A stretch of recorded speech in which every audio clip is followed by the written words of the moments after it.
Hello everyone, welcome back to Buried Files. Tonight we bring you 6 deeply disturbing, true Appalachian deep woods horror stories that will make you question what really lurks in America's most ancient and mysterious mountain forests. These are not fictional tales, but real encounters shared by people who ventured too deep into places where modern civilization has never truly taken hold.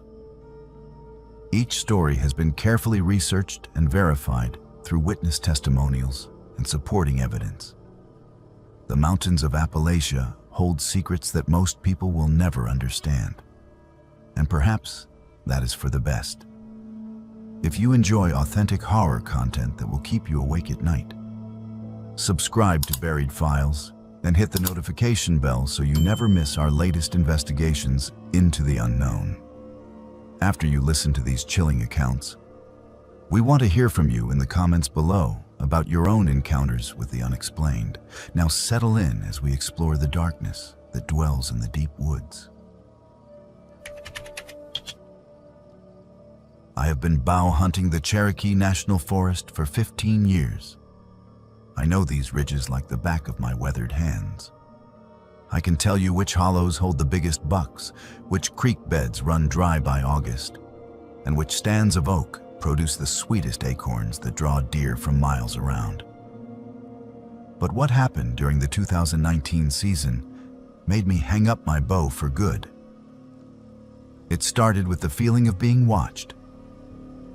My name is Marcus Thompson, and I am 43 years old. I have lived in East Tennessee my entire life, raised on these mountains by a grandfather who taught me that the forest provides for those who respect it. I learned to read signs in the dirt, to move silent as smoke through the underbrush, and to understand the language that animals speak with their movement and behavior. I thought I understood these mountains completely. I was wrong. October 15th, 2019, opening day of archery season. I had been scouting a particular ridge since late August, watching a massive 10-point buck that would wander down to drink from a spring-fed creek every morning around 7:30. This deer was easily the largest I had ever seen in these parts, with a rack that would make any hunter proud. I had my stand positioned perfectly, downwind about 30 yards from his drinking spot, hidden in a cluster of mature white oaks that blocked my silhouette from below. I arrived at my hunting spot 3 hours before dawn, as is my custom. The walk from my truck took about 40 minutes through terrain that would challenge most people. But I could navigate these deer trails blindfolded. The morning was crisp, probably around 38 degrees, with a light frost that would burn off once the sun cleared the ridgeline. Perfect hunting weather.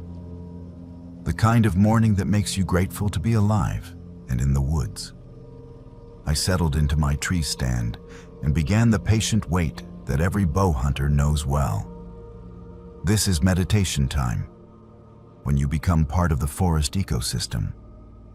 Your breathing slows, your senses sharpen, and you start to notice things that hurried people miss entirely. The way squirrels communicate danger through specific chatter patterns. How birds go silent when predators move through their territory. The subtle changes in wind direction that carry scent in unexpected ways. But something felt different that morning. I had hunted this exact spot 6 times during my pre-season scouting, and the forest had always welcomed me with familiar sounds and rhythms. This time, there was an underlying tension that I could not identify. The squirrels were quiet. Too quiet. Even the ever-present chatter of chipmunks seemed muted and nervous. I attributed it to opening day jitters and tried to focus on watching for my target buck. 7:20 came and went with no sign of the deer. This was unusual, but not alarming. Wildlife patterns can shift for dozens of reasons, from changes in food sources to pressure from other hunters in adjacent areas. I decided to wait until 10 o'clock before climbing down and checking the area for fresh sign. That was when I first felt the eyes on me. Every hunter knows this sensation. It is primal and unmistakable. Something was watching me with focused intensity. I slowly scanned the forest around my position, moving only my eyes at first, then gradually turning my head to check different angles. Nothing visible. But the feeling persisted and grew stronger. I spent the next 2 hours in a state of heightened alert, constantly scanning the woods while trying to maintain focus on my hunting area. The sensation of being observed never faded. It was like having someone stare at you from across a crowded room. Except I was alone in thousands of acres of wilderness. Or at least, I thought I was alone. Around 9:30, I caught movement in my peripheral vision. Something large had shifted position about 60 yards to my left, behind a thick stand of mountain laurel. I watched that spot for 10 minutes without seeing anything else. But I knew something was there. The feeling of being watched had intensified, and now it seemed to have a specific direction and source. I decided to investigate. I climbed down from my stand as quietly as possible and moved toward the laurel thicket where I had seen the movement. My bow was nocked and ready, though I had no intention of shooting at an unidentified target. Safety rules are never optional, regardless of how curious or unsettled you might feel. As I approached the area, I found sign that made my blood run cold. Footprints, human footprints, but not the boot prints you would expect from another hunter. These were bare feet, and they were enormous. At least size 15, maybe larger, with unusually long toes and what appeared to be thick calluses on the soles and sides. The prints formed a clear trail that led from the laurel thicket to a position that would have given whoever made them a perfect view of my tree stand. They had been watching me, studying me. For how long, I had no way of knowing. I followed the trail for about 100 yards, becoming increasingly disturbed by what I found. The prints showed someone who moved with complete silence and confidence through terrain that would challenge experienced hunters. Whoever had made these tracks knew exactly where to step to avoid breaking branches or disturbing loose rocks. They had positioned themselves to observe me while remaining completely hidden. The trail led to a natural rock outcropping that provided an elevated view of the entire valley where I had been hunting. From this position, someone could watch multiple hunting areas simultaneously and track the movement of anyone entering or leaving the forest. It was a surveillance point, and it had been used recently and extensively. I found evidence of a long-term presence. Fire rings that had been carefully constructed to produce minimal smoke. Crude shelters built from deadfall and natural materials. Food caches hidden in rock crevices and hollow logs. Someone had been living in these mountains, and they had been watching hunters and other visitors for an extended period. But the most disturbing discovery came when I found what appeared to be a journal, wrapped in deer hide and wedged into a crack in the rocks. The pages were filled with observations written in a crude but legible hand. Descriptions of hunters, hikers, and campers who had passed through the area over what must have been several months. Details about their equipment, their routes, their habits, and their schedules. My name was in that journal. Multiple entries describing my scouting trips, my hunting patterns, and even specific details about my equipment and clothing. Someone had been documenting my presence in these mountains with the thoroughness of a scientific researcher. But the tone of the entries was not scientific. It was possessive and increasingly hostile. The final entry, dated just 2 days before opening day, contained a message that made me understand how much danger I was in. It read, "Thompson comes too often, thinks he owns this ridge. Time to teach him about respect. Time to show him who really lives here." I was being hunted. I left that outcropping as quickly and quietly as possible, but I knew my situation had fundamentally changed. Someone was living wild in these mountains. Someone who considered my presence an intrusion that required correction. I had stumbled into a territorial dispute with something that was no longer entirely human. The walk back to my tree stand felt like the longest 40 minutes of my life. Every shadow could conceal an ambush. Every sound could signal an approaching threat. I had gone from being a predator to being prey, and the role reversal was psychologically devastating. When I reached my hunting area, I found that my tree stand had been disturbed. Someone had climbed up and gone through my gear. My thermos was open, my calls were scattered, and my scent eliminator had been poured out on the ground. It was a message, clear and unmistakable. I was not welcome here. But the real message was waiting at my truck. All 4 tires had been slashed with what appeared to be a large knife or machete. The cuts were clean and deliberate, designed to strand me in the mountains rather than simply disable my vehicle. Someone wanted me to understand that leaving would not be simple or easy. I used my cell phone to call for help, but I had no signal. The mountains in this area are notorious for poor cellular coverage, and I was effectively cut off from the outside world. I was stranded, being hunted by someone who knew these mountains better than I did, and night would be falling in less than 6 hours. I made the decision to hike out on foot rather than spend the night in my truck. The walk to the nearest road was approximately 8 miles through difficult terrain, but it seemed safer than remaining stationary and vulnerable. I packed my essential gear and began what I knew would be a challenging trek. The hike became a nightmare within the first hour. I was being stalked. I could hear movement in the forest around me, always just out of sight, but clearly shadowing my route. Branches would snap in the distance. Rocks would clatter down slopes when no wind was blowing. And always, always, that sensation of being watched by hostile eyes. 3 times I stopped and called out, identifying myself as a hunter and asking whoever was following me to show themselves. The responses chilled my soul. Not words, but sounds.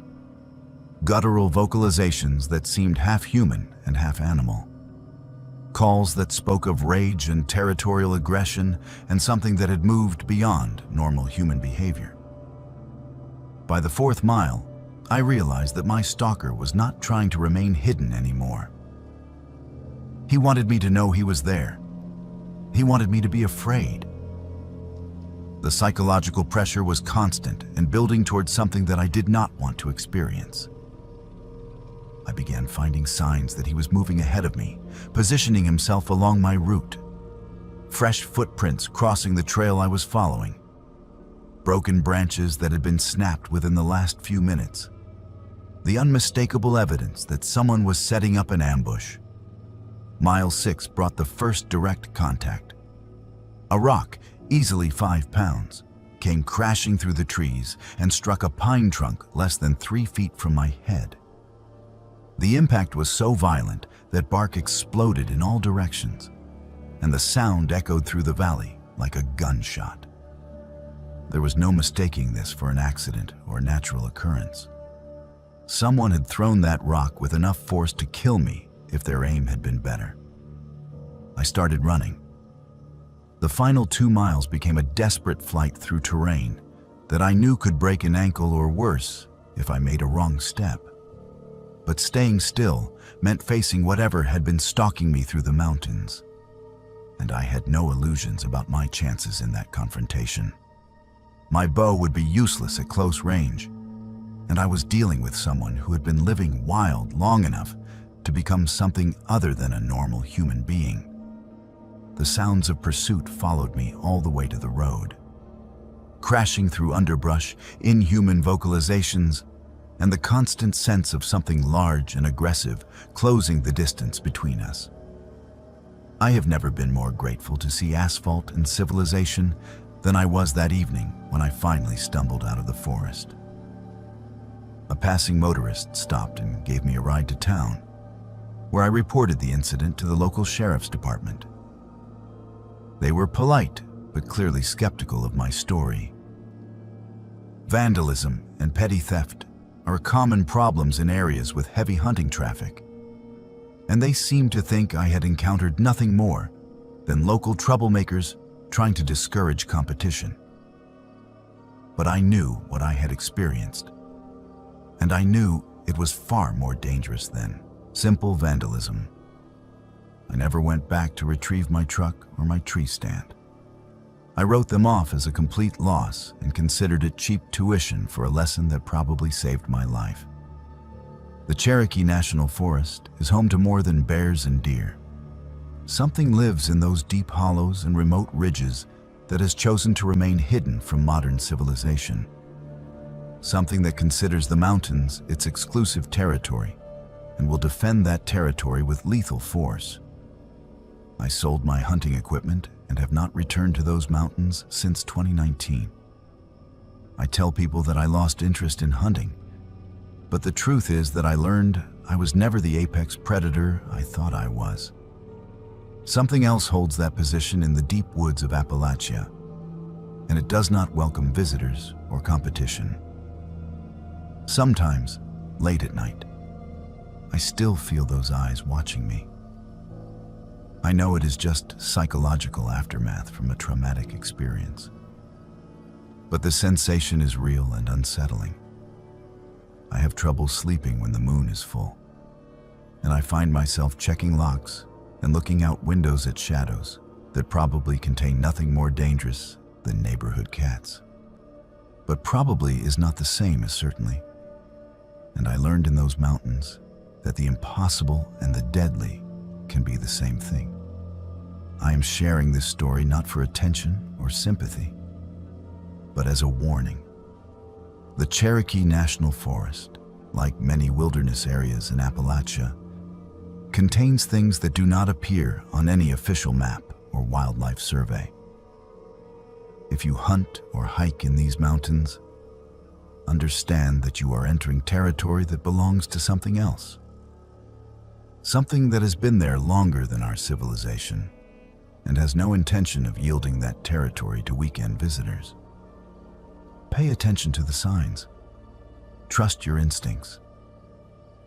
And if you ever find yourself being watched by something that feels wrong and dangerous, do not investigate. Do not try to prove how brave or skilled you are. Leave immediately and do not return. Some lessons are too expensive to learn through personal experience, and some territories are not worth fighting over. The mountains will always be there, but you might not be if you push too hard into places where you are not welcome. That is the truth I learned in October 2019, and it is a truth that changed my relationship with the wilderness forever. I thought I understood these mountains, but they taught me that understanding and survival are not always the same thing.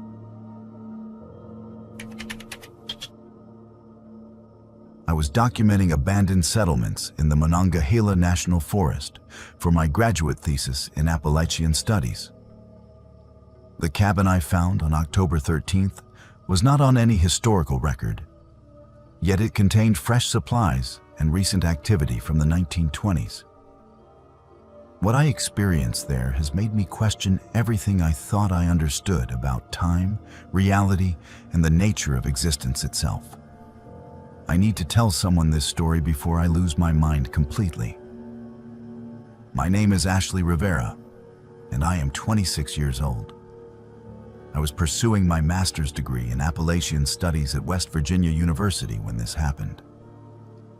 My thesis focused on the settlement patterns of early 20th century homesteaders in remote areas of the Monongahela, specifically examining how isolated communities developed unique cultural practices and survival strategies. I had spent 8 months researching historical documents, land surveys, and oral histories, building a comprehensive database of forgotten settlements that once dotted these mountains. My advisor, Dr. Elizabeth Hartman, had encouraged me to pursue fieldwork as part of my research methodology. She believed that physically visiting these historical sites would provide insights that could not be gained through academic sources alone.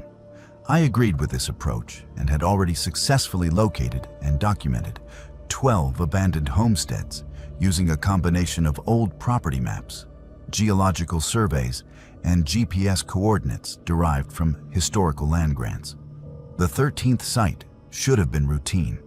According to a 1919 property deed I had discovered in the Tucker County Courthouse, a family named Brennan had established a homestead on 40 acres of what was then private land, approximately 6 miles southeast of Parsons.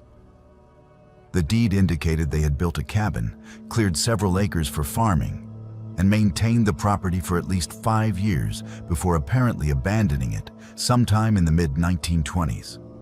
Federal land acquisition records from 1933 showed that the property had been incorporated into the newly established Monongahela National Forest, but there was no mention of any structures being removed or demolished. This suggested that the cabin might still be standing, which would make it an invaluable research site for understanding how these isolated families had lived and worked. I planned a 3-day solo camping trip to locate and document the Brennan homestead. My equipment included professional camera gear, measuring tools, soil sampling supplies, and metal detection equipment for finding buried artifacts. I also carried detailed topographical maps, GPS units, and enough food and camping supplies to sustain me for up to a week if weather or other circumstances extended my stay. The hike to the approximate location of the homestead took most of the first day. The terrain was challenging, with steep ridges and dense undergrowth that had reclaimed what might once have been crude logging roads. I was following compass bearings based on the original property survey, adjusting for magnetic declination and trying to account for nearly a century of landscape changes. By late afternoon on October 13th, I had reached the general area where the cabin should have been located. According to my calculations, I was within a quarter-mile radius of the original homestead site. But I had not yet found any evidence of human habitation.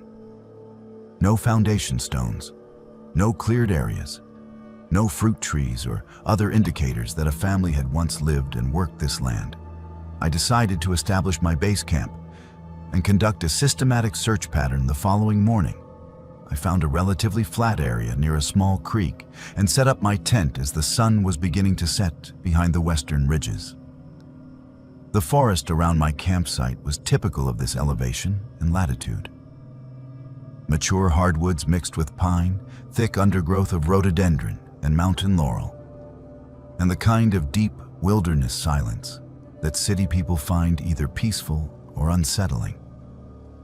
I fell asleep easily that first night, tired from the long hike and confident that I would locate the Brennan cabin sometime the next day. My research methodology was thorough, and I had successfully found every other site I had sought. There was no reason to think this search would be any different. I was wrong in ways that I am still trying to understand. I woke up the next morning to the smell of wood smoke. This was immediately alarming because I had not built a fire the previous evening, preferring to eat cold food and avoid the risk of wildfire in an area where I might not be able to get help quickly if something went wrong.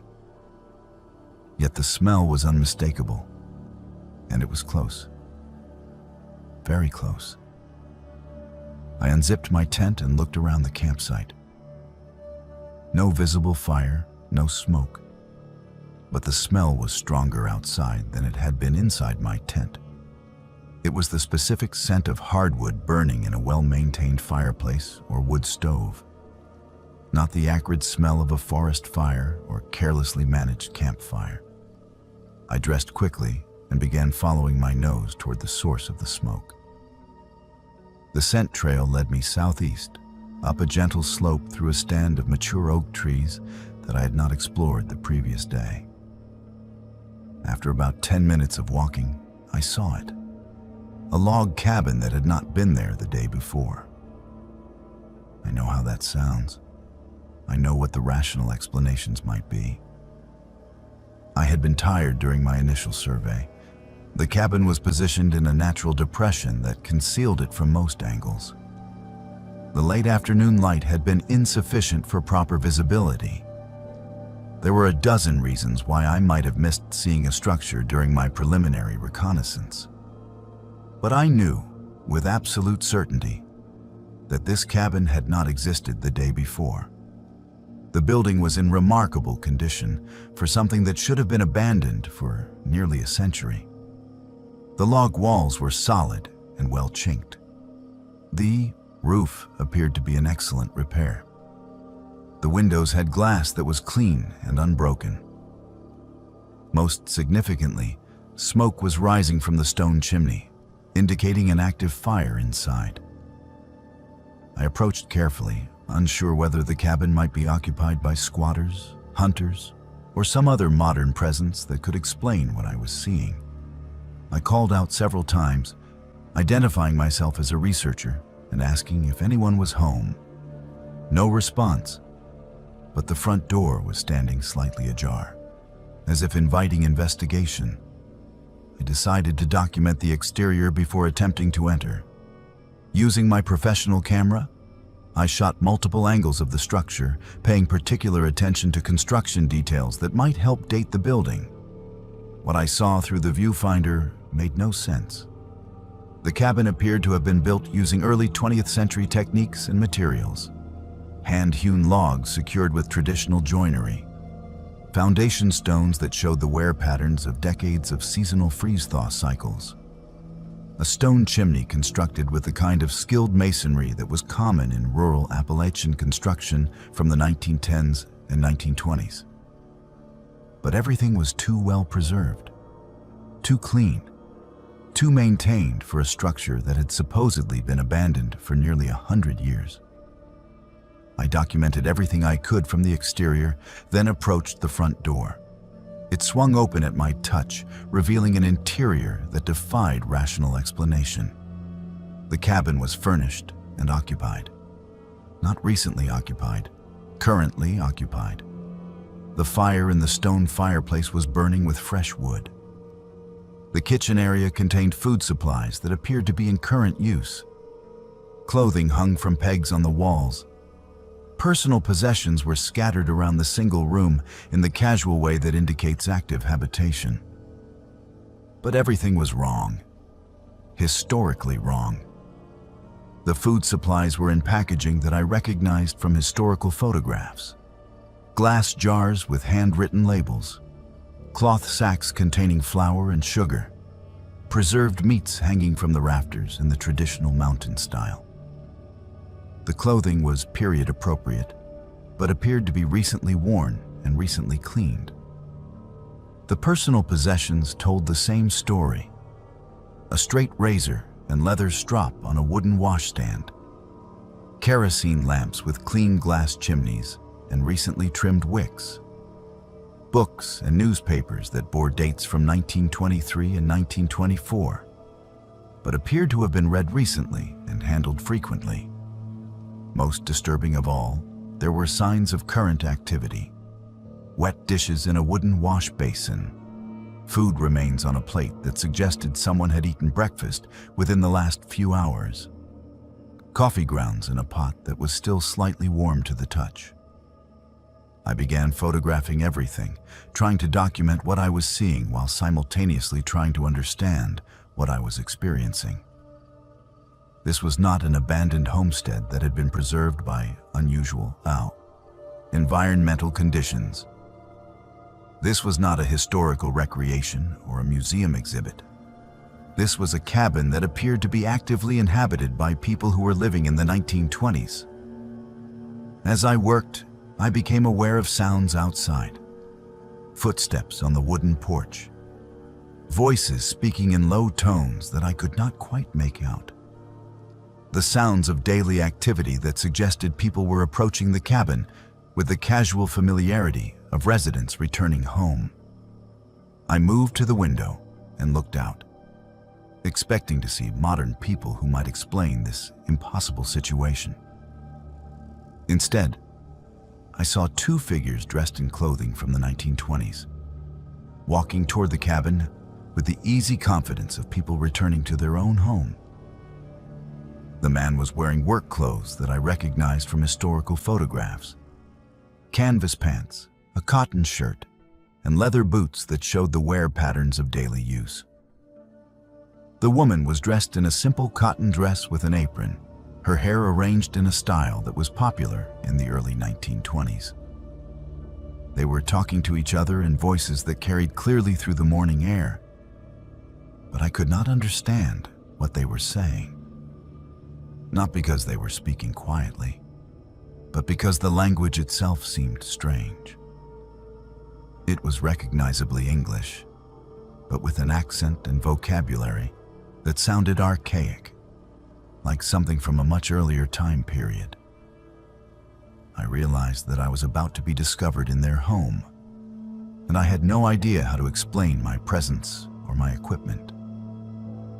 I quickly gathered my camera and notes and moved toward the back door, hoping to retreat without being seen.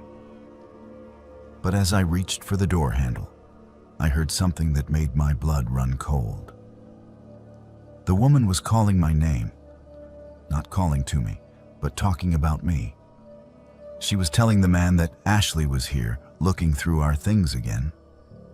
She spoke about me as if my presence was expected, routine, something that happened regularly. I had never seen these people before in my life.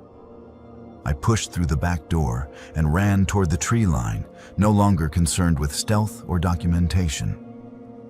I needed distance and time to process what I had experienced. But as I reached the edge of the clearing, I heard the man call out behind me. "Ashley, you do not need to run. You always come back anyway." I kept running until I reached my campsite, then quickly broke camp and began hiking toward my vehicle. I needed to leave this area immediately and return with other people who could witness what I had found. Preferably people with expertise in paranormal phenomena or unexplained occurrences, because I was clearly dealing with something outside normal experience. But when I reached the spot where I had parked my truck, I found something that made me question my sanity completely. My vehicle was not there. In its place was a different truck, older and less familiar, but with my gear loaded in the bed exactly as I had left it. The keys in my pocket started this different truck, and the registration in the glove compartment bore my name and address. I drove back to Morgantown in a state of complete psychological confusion. Nothing made sense. My memory of events was clear and detailed, but the physical evidence suggested a reality that contradicted everything I thought I knew about my own life and experiences. When I reached my apartment, I found more impossibilities waiting for me. My research notes contained documentation of 13 abandoned homesteads, including detailed photographs and measurements of the Brennan cabin. According to my own handwriting, I had visited that site multiple times over the past several months and had maintained regular contact with the residents as part of my ongoing research. But I had no memory of any previous visits to that location. My computer contained gigabytes of photographs showing the cabin in different seasons, different weather conditions, and different states of occupancy. Some photos showed the building empty and abandoned. Others showed it actively inhabited by people whose faces I did not recognize, but who appeared completely comfortable with my presence. In several photos, I appeared alongside the residents, smiling and relaxed as if we were old friends. I was wearing clothing that I owned, but did not remember purchasing. My hair was arranged in styles that I did not remember choosing. I was living a life that I could not remember living. Over the following weeks, I tried to research what I had experienced. I consulted with professors, psychiatrists, and experts in unexplained phenomena. The theories ranged from psychological dissociation to temporal anomalies to elaborate hoaxes designed to drive me insane. But the physical evidence was undeniable. The photographs existed. The documentation was real. According to every record I could find, I had been conducting research at the Brennan homestead for months, maintaining regular contact with residents who should have been dead for nearly a century. I tried to return to the site once more, accompanied by my thesis advisor and 2 other graduate students. We found the clearing where the cabin should have been, but it was empty. No building, no foundation stones, no evidence that anything had ever been constructed there. Dr. Hartman was concerned about my mental state and suggested that I might be experiencing some form of graduate school stress that was manifesting in elaborate fantasies. She recommended therapy and a temporary suspension of my fieldwork until I could sort out whatever psychological issues I was dealing with. But that night, alone in my apartment, I found new photographs on my camera. Images of the cabin, occupied and active, showing me having conversations with people I had never seen before. The timestamp on the photos indicated they had been taken during the exact hours when I was meeting with Dr. Hartman in her office. I was living multiple lives simultaneously, and only one of them felt real to me. I completed my thesis using the documentation I could not explain, and I graduated with highest honors for research that I could not remember conducting. My academic career was launched by work that might have been produced by someone else entirely, someone who shared my name and my life, but had experiences that I could not access. I now work as a historical researcher for the West Virginia Department of Culture and History, specializing in early 20th century settlement patterns. My colleagues consider me an expert in this field, and I have published articles based on research that I cannot recall performing. Sometimes I find notes in my own handwriting that reference interviews and site visits that I have no memory of conducting. My professional reputation is based on expertise that I apparently possess, but cannot consciously access. I have stopped trying to understand what happened to me in the Monongahela National Forest. The rational explanations are insufficient, and the irrational explanations are terrifying. I am living with the possibility that time is not linear, that reality is not singular, and that consciousness is not as unified as we assume it to be. But I continue my work because the alternative is madness. I document historical sites and write academic papers and maintain professional relationships with people who sometimes reference conversations that I cannot remember having. I am sharing this story because I need someone else to know that impossible things are possible, and that expertise can exist independently of conscious experience. Somewhere in the mountains of West Virginia, there is a cabin that exists in multiple time periods simultaneously, occupied by people who know me better than I know myself. And sometimes, late at night, I find myself planning return trips to that site, using knowledge and familiarity that I cannot explain. Part of me knows exactly how to find that cabin, how to approach the residents, and how to continue research that I have apparently been conducting for much longer than I remember. That part of me is not concerned with rational explanations or academic credibility. That part of me knows that some questions can only be answered by accepting that reality is far stranger and more complex than any of us are prepared to admit. The Brennan homestead is still there, still occupied, still waiting for my next visit.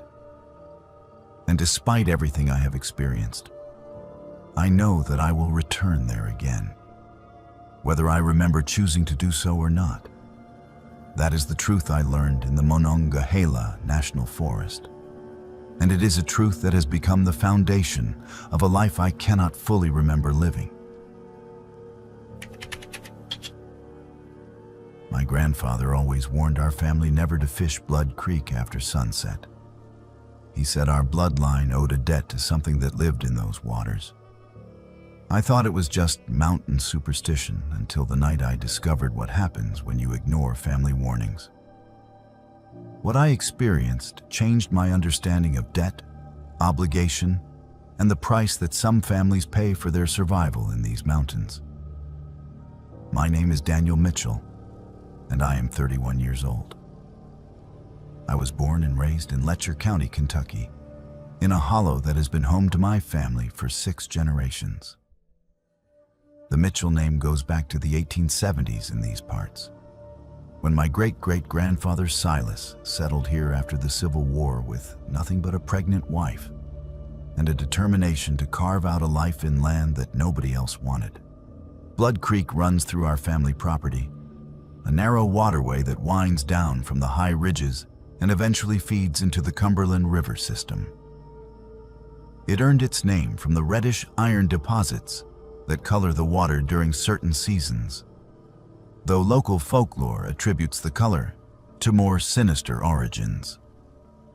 The creek has always been central to our family's survival, providing water for livestock, irrigation for crops, and some of the best fishing in eastern Kentucky. But it has also been the source of our family's most persistent and troubling tradition.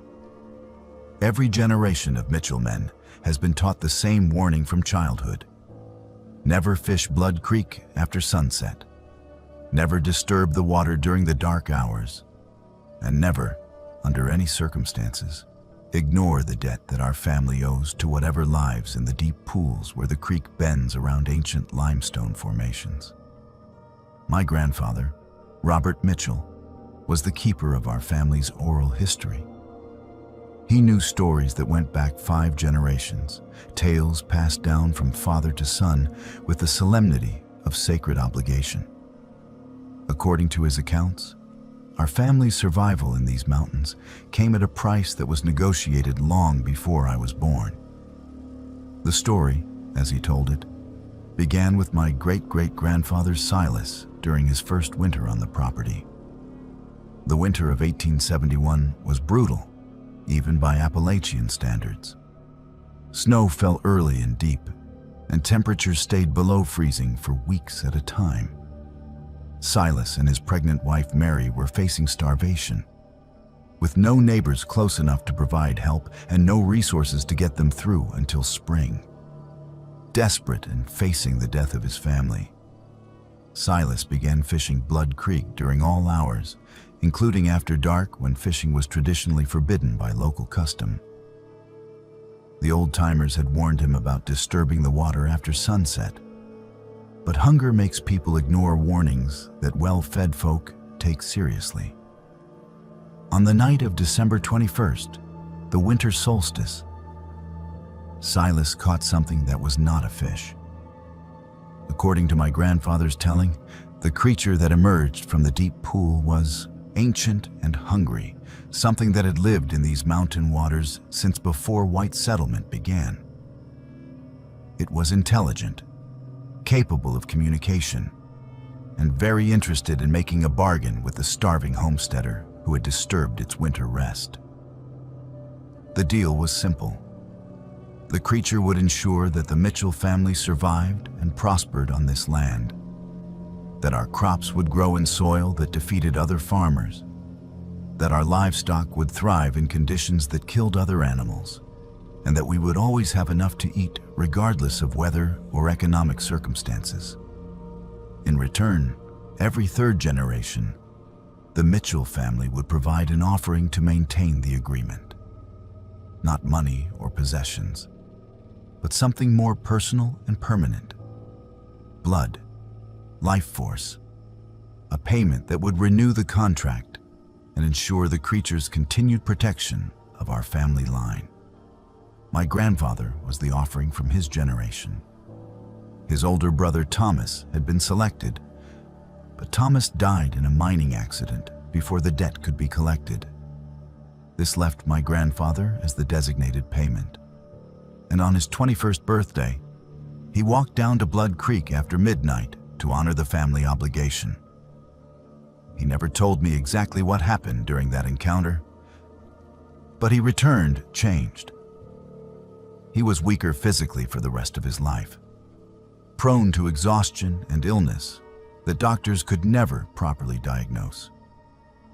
But our family prospered in ways that seemed to defy the economic realities of rural Kentucky.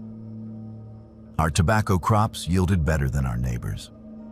Our cattle stayed healthy when disease wiped out other herds. We always had enough money when others were struggling to survive. My grandfather lived to be 83, but he aged rapidly after his encounter with the creek creature. His hair went white within a year of his 21st birthday, and he developed a tremor in his hands that never went away. He spoke of feeling partially hollow, as if something essential had been removed from his body and could never be replaced. But he also spoke of the peace that came from fulfilling family obligations and ensuring the survival of future generations. The debt was paid, the contract renewed, and the Mitchell family would continue to prosper for another 3 generations. I am the 3rd generation since my grandfather's offering. I grew up knowing that my 21st birthday would bring responsibilities that I did not fully understand but could not ignore. My father, Charles Mitchell, had prepared me as best he could, explaining the family history and the nature of our obligations without going into details that might make the burden unbearable. But my grandfather died when I was 19, taking with him the specific knowledge of how the ritual was conducted and what exactly was required of the family representative. My father knew the general outline of the obligation, but lacked the precise details that had been passed down through previous generations. This left me in the position of having to honor a debt without fully understanding the terms of payment. My 21st birthday fell on September 15th, 2013. I had planned to approach the creek that night, following what little guidance my father could provide and hoping that instinct and family connection would carry me through whatever ritual was required. But life intervened in ways that seemed designed to test our family's commitment to maintaining the agreement. I had been accepted to Eastern Kentucky University and was scheduled to start classes just days after my birthday. This represented the first opportunity in 6 generations for a Mitchell to receive a college education. And my parents were adamant that I should not sacrifice that opportunity for what they had come to view as outdated superstition. They convinced me to postpone the creek ritual until Christmas break, when I would have time to properly research the family obligations and conduct whatever ceremony was required without interfering with my education. It seemed like a reasonable compromise, and I agreed to delay honoring the debt for a few months. That decision nearly destroyed our family. Within weeks of my birthday passing without payment, our luck began to change in dramatic and terrifying ways. The tobacco crop that had been our most promising in years suddenly developed a blight that wiped out 90% of our yield. Our cattle began dying from a respiratory illness that the veterinarian could not identify or treat. The well that had provided clean water for over a century ran dry without explanation. Most disturbing of all, I began experiencing dreams that were not dreams. Visions of something ancient and furious living in the deep pools of Blood Creek, something that had been patient for 21 years but was losing patience rapidly. The creature in these visions was not the benevolent protector of family folklore, but something far more dangerous and demanding. By November, I knew that I could not wait until Christmas break.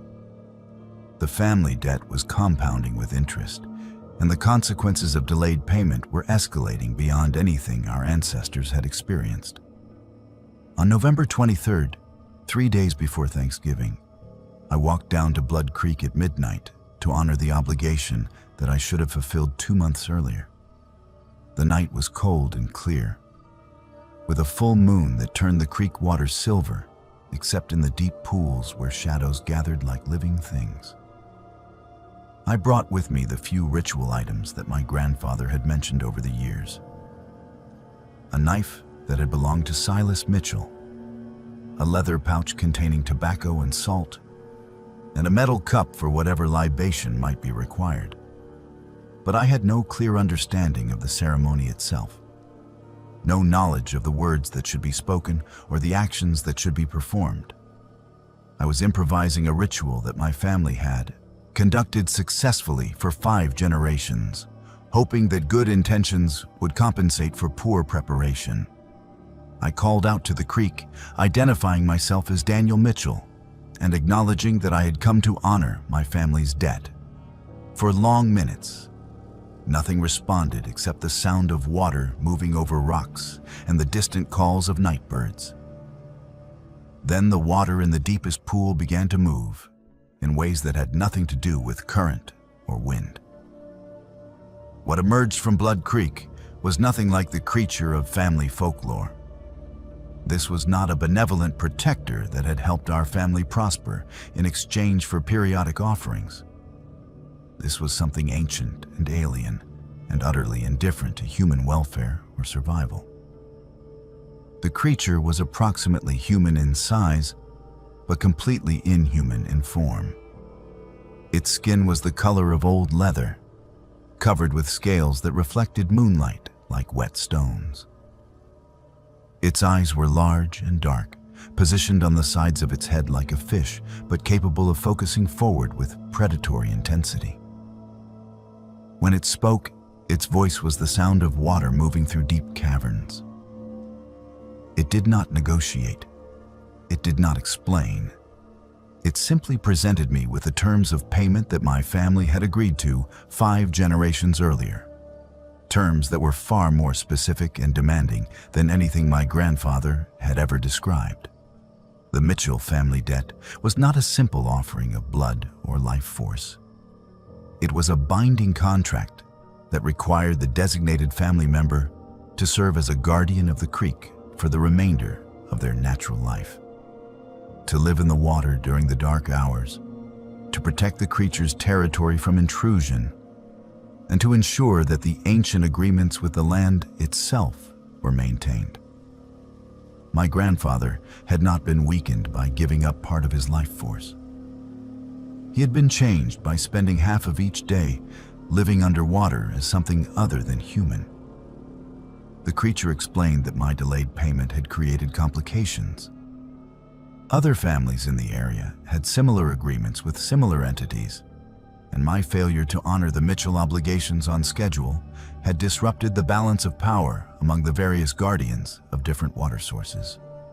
Compensation would be required, not just the standard service obligation, but additional duties that would extend my commitment far beyond what previous generations had experienced. I tried to negotiate, to explain that I had not understood the full terms of the contract and needed time to prepare for such a dramatic change in my existence. The creature was not interested in negotiation. It had waited 21 years for payment, and it would not wait longer. But it offered me one alternative to immediate service. I could transfer the debt to another family member, someone whose life was less committed to modern obligations and who might be better suited to the requirements of guardianship. My younger brother Marcus was 19 years old, still living at home, and had always been more comfortable with the old ways than I was. The creature indicated that it would accept Marcus as payment if I could convince him to take on the obligation voluntarily. The choice was simple and horrible. Honor the debt myself and abandon my education, my plans, and my future as a normal human being. or convince my brother to sacrifice his life for mine, condemning him to an existence that I was not willing to accept for myself. I made a choice that I will regret for the rest of my life. I told the creature that I would return the following night with my brother's consent to the transfer of obligation. It agreed to wait one more day, warning me that further delays would result in the forfeiture of our entire family line. I spent the next 24 hours convincing Marcus that he needed to honor a debt that was rightfully mine. I lied about the nature of the obligation, minimizing the personal cost and emphasizing the family tradition. I manipulated his sense of duty and his love for our parents to make him believe that accepting the guardianship was heroic rather than tragic. Marcus agreed to take on the debt because he trusted me and because he believed he was saving our family from disaster. He walked down to Blood Creek the following night with no understanding of what he was truly agreeing to do. I have not seen my brother since November 24th, 2013. Our family prospered again almost immediately after Marcus entered the creek. The blighted tobacco recovered and produced a late harvest that yielded better prices than we had ever received. The cattle recovered from their mysterious illness and multiplied rapidly. The well refilled with water that tested purer than anything in the county. But Marcus was gone, and I was responsible for his disappearance. I completed my education and found success in ways that seemed almost supernatural. Job opportunities appeared without effort. Business ventures prospered beyond reasonable expectation. I married well, built a successful career, and accumulated wealth that should have been impossible for someone from my background. All of it purchased with my brother's life and freedom. I still live on the family property, and I walk down to Blood Creek every few months to leave offerings of tobacco and salt at the edge of the deep pool where Marcus disappeared. Sometimes, on nights when the moon is full, I see movement in the water that might be my brother performing his guardian duties. But he never acknowledges my presence, and he never emerges from the creek to visit his family or check on the people whose prosperity he purchased with his sacrifice. I am sharing this story as both confession and warning. Some family debts are real, and some traditions exist for reasons that transcend superstition. But the price of honoring those obligations can be higher than any family should be asked to pay. If you come from mountain families with old traditions and persistent warnings, do not dismiss them as folklore. And if you ever find yourself in a position to transfer family obligations to someone else, remember that the cost of your freedom will be measured in someone else's life. Marcus Mitchell disappeared into Blood Creek on November 24th, 2013. And I am the reason he is gone. That debt can never be repaid, and that guilt can never be absolved. Some choices echo through generations, and some sacrifices can never be undone.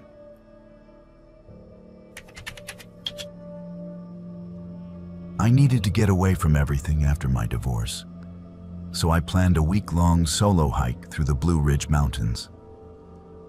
The rhododendron thickets they call Laurel Hell seemed like the perfect place to disappear. I had no idea something was already living there, something that could perfectly mimic any sound it heard. What I experienced changed my understanding of silence, solitude, and the dangerous difference between being alone and being hunted. My name is Brittany Caldwell, and I am 34 years old. I work as a nurse in Roanoke, Virginia, and I have been hiking these mountains since college. When my marriage ended after 8 years, I could not stand the silence in our empty house anymore. Every room held conversations that would never finish, arguments that had worn grooves in the floorboards, and the particular quiet that follows when someone stops trying to make things work.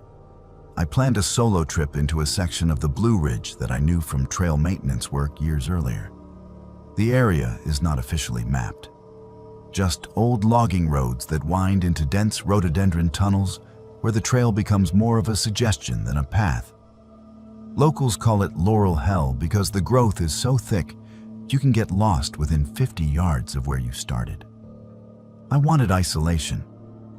I wanted the kind of quiet that would let me hear myself think clearly for the first time in months. I packed for 4 days, told my sister June where I was going, and drove to an unmarked parking area that serves as a trailhead for people who know it exists. The first day went perfectly. Clear weather, steady hiking, and the gradual transition from maintained trail to deer paths to barely their roots through increasingly dense vegetation. By evening, I had reached a small clearing where I set up camp between 2 birch trees, feeling proud of my navigation and grateful for the complete silence that surrounded me. That silence should have been my first warning. The woods in this area are usually full of night sounds. Owls, insects, the rustle of small animals moving through the undergrowth. But as I cooked dinner on my camp stove, I became aware that the forest around me was completely quiet. Not the peaceful quiet of a calm evening, but the tense quiet that happens when prey animals sense a predator nearby.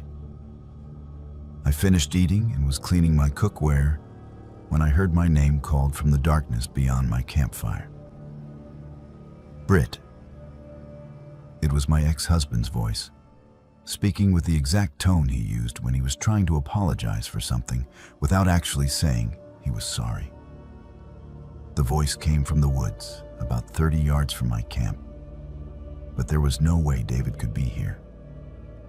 He did not even know where I had gone, and he had never shown any interest in hiking during our entire marriage. I called out, asking who was there, but received no response.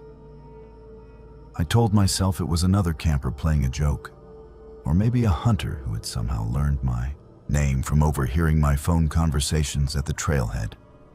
But the explanation felt thin, even as I tried to convince myself it was reasonable. I went to sleep uneasy, but the night passed without further incidents. The second day brought me deeper into the rhododendron thickets, where the vegetation forms natural tunnels and the world becomes a maze of green corridors.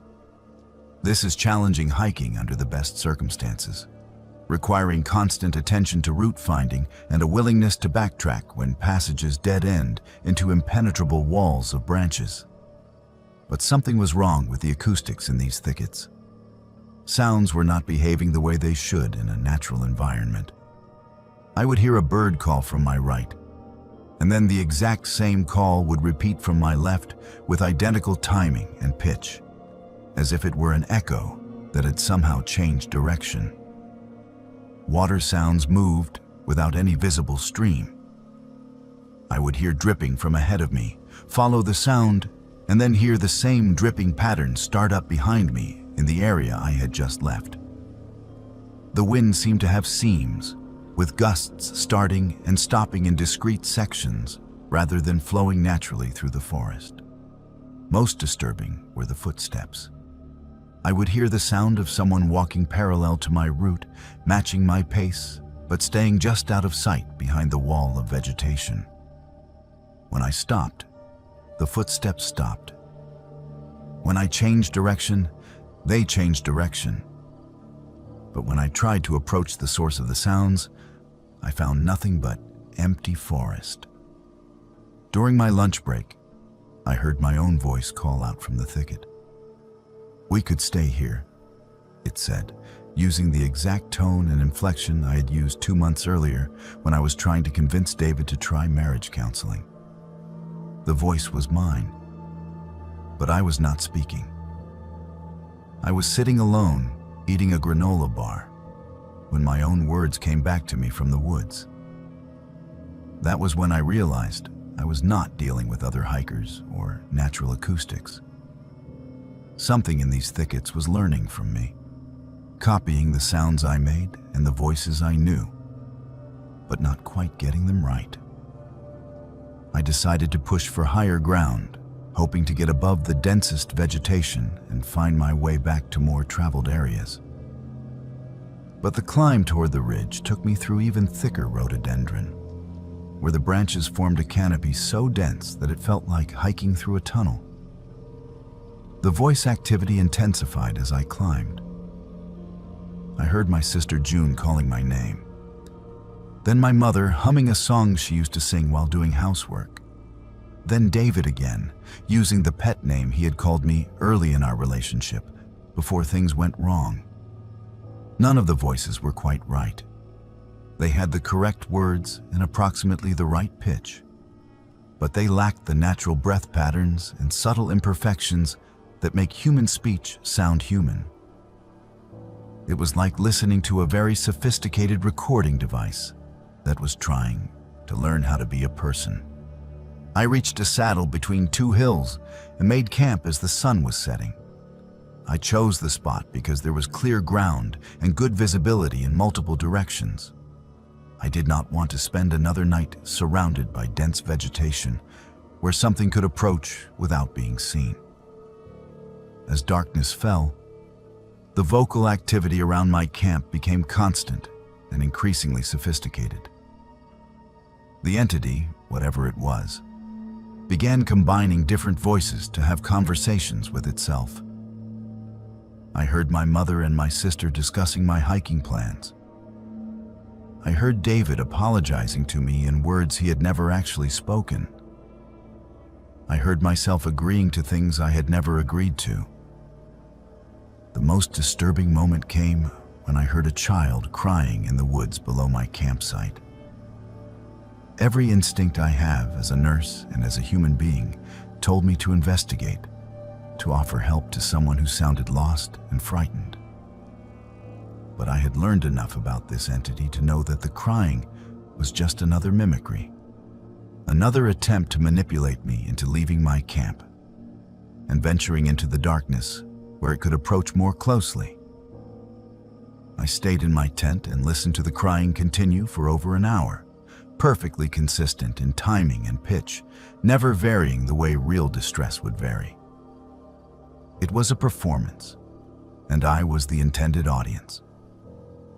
The third day was a race to reach the road.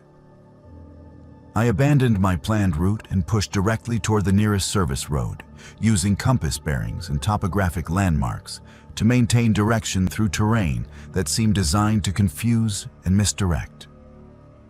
The entity followed me throughout the day, constantly calling my name in different voices, trying to engage me in conversation, attempting to convince me to stop and respond. But I had learned the most important rule for dealing with this phenomenon. Never answer back. Never give it new material to work with. By afternoon, I could hear it experimenting with combinations of sounds it had learned from me. My laugh mixed with David's voice. My mother's humming interrupted by my own cough. It was building a vocabulary of my life, collecting the audio signatures of my relationships and my emotions. When I finally reached the service road and got cell phone reception, I called my sister immediately. She answered with my name, and I almost hung up because for a split second, I could not tell if it was really her or another mimicry. That doubt, that moment of uncertainty about whether the people I love are real when they speak to me, has never completely gone away. I have not returned to that area. And I never will. I have not told many people about what I experienced because I know how it sounds. But I am sharing this story because I need people to understand that there are things in the deep woods that are curious about human beings in ways that are not benign. The entity in Laurel Hell was not trying to hurt me physically. It was trying to learn me, to understand how humans communicate and connect with each other. But its method of learning required studying me in isolation, keeping me separated from other people, while it practiced using their voices to manipulate my behavior. If you hike alone in remote areas, pay attention to sounds that feel wrong. If you hear voices calling your name in places where no one should know your name, do not answer. If you hear conversations that sound like people you know but seem slightly off, do not approach. And if you ever find yourself being followed by something that speaks with the voices of the people you love, remember that love does not sound perfect when it is real. The entity in Laurel Hell taught me that silence is not empty, and that being alone does not mean you are unobserved. Some forms of attention are predatory, and some kinds of interest are not safe to satisfy. The woods will always have their secrets, but some secrets are better left undiscovered. I inherited my great-aunt's mountain property in the Nantahala forest and found something buried beneath her cabin that made me understand why she lived alone for 60 years and never spoke about her childhood. Some family secrets should stay buried, but once you know the truth about what your ancestors did to survive, you cannot pretend ignorance anymore. What I discovered changed everything I thought I knew about my family and the price some people pay for prosperity. My name is James Patterson, and I am 38 years old. I work as a civil engineer in Asheville, North Carolina, and I thought I knew my family history until my great-aunt Mabel died at 91 and left me her property in the mountains near Robbinsville. The inheritance came as a surprise because I had only met her 3 times in my entire life, and she had never shown any particular interest in maintaining family relationships. Aunt Mabel lived alone on 40 acres of heavily wooded land that had been in our family since the 1920s. The property included a small cabin that she had built herself in the 1960s, using techniques and materials that made the structure seem much older than it actually was. She had no electricity, no running water, and no telephone. She grew her own food, hunted for meat, and traded occasionally with neighbors for supplies she could not produce herself. Most of our family considered her eccentric at best and possibly mentally ill at worst. She had never married, never held a regular job, and never explained why she chose to live in such complete isolation. The few times I had visited as a child, she had been polite but distant, treating us like strangers who happened to share her last name. When she died of a heart attack in her sleep, I was the only family member willing to deal with the property. Everyone else wanted to sell it immediately to developers who were buying mountain land for vacation homes. But something about the place drew me back, and I decided to spend a few weeks there before making any permanent decisions.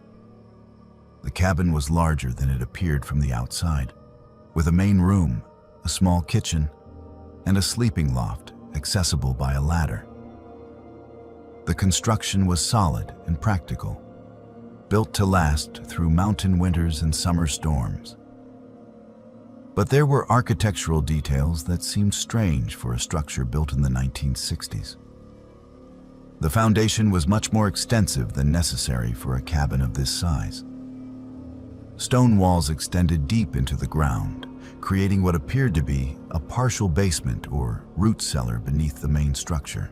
The floor of the cabin was raised several feet above ground level, supported by heavy timber beams that seemed designed to bear much more weight than a simple mountain cabin would require. Most peculiar was a trap door in the kitchen floor that was secured with a modern padlock, but showed evidence of much older hardware that had been removed and replaced multiple times over the decades. When I asked neighbors about the property's history, they became evasive and suggested I speak with Mabel's estate attorney about any questions regarding the land. The attorney, an elderly man named Robert Caldwell, who had known Mabel for over 30 years, was equally unhelpful. He indicated that Mabel had left specific instructions about the property, but declined to share the details until I had spent at least 2 weeks living there. She wanted me to understand the place before making any decisions about its future.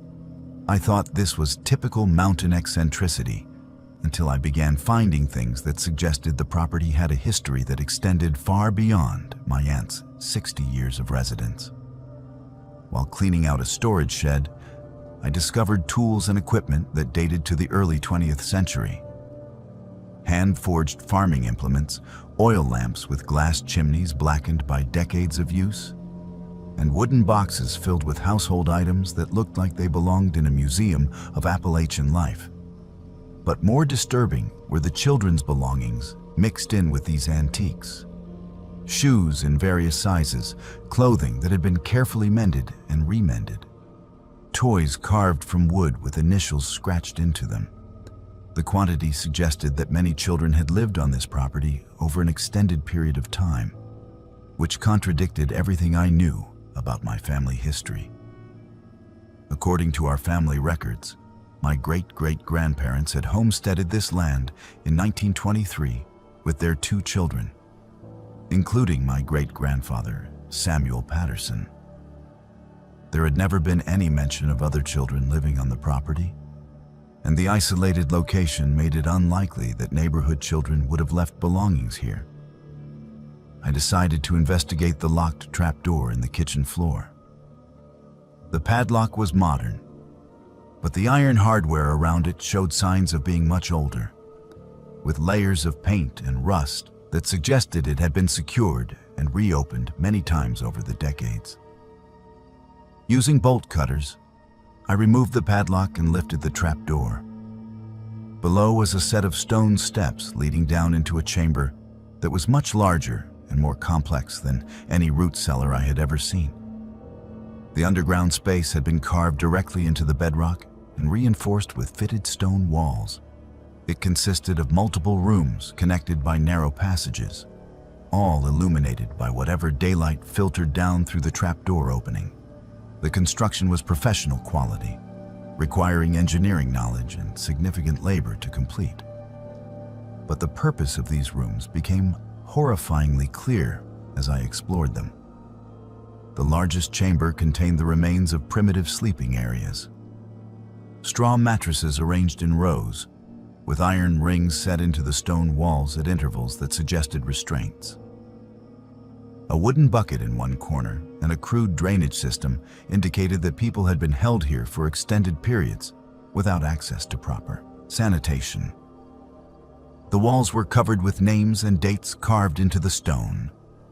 Dozens of children's names, with ages that ranged from 6 to 15, and dates spanning from the 1920s through the 1940s. Some entries included hometown information, indicating that these children had come from communities throughout western North Carolina and eastern Tennessee. In a smaller adjacent room, I found evidence of systematic record-keeping.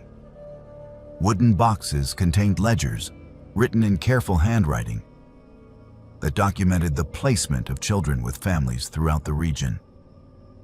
The ledgers recorded names, ages, physical descriptions, and payment amounts for what appeared to be a trafficking operation that had operated for over 20 years. The records showed that my great-great-grandparents had not been simple homesteaders struggling to survive in the mountains. They had been operating a business that involved acquiring children from desperate families or institutions and selling them to people who wanted cheap labor or had other purposes for which they were not willing to use legal adoption processes. The operation had been sophisticated and well-connected. The ledgers referenced contacts in orphanages, poorhouses, and reform schools throughout the Southeast.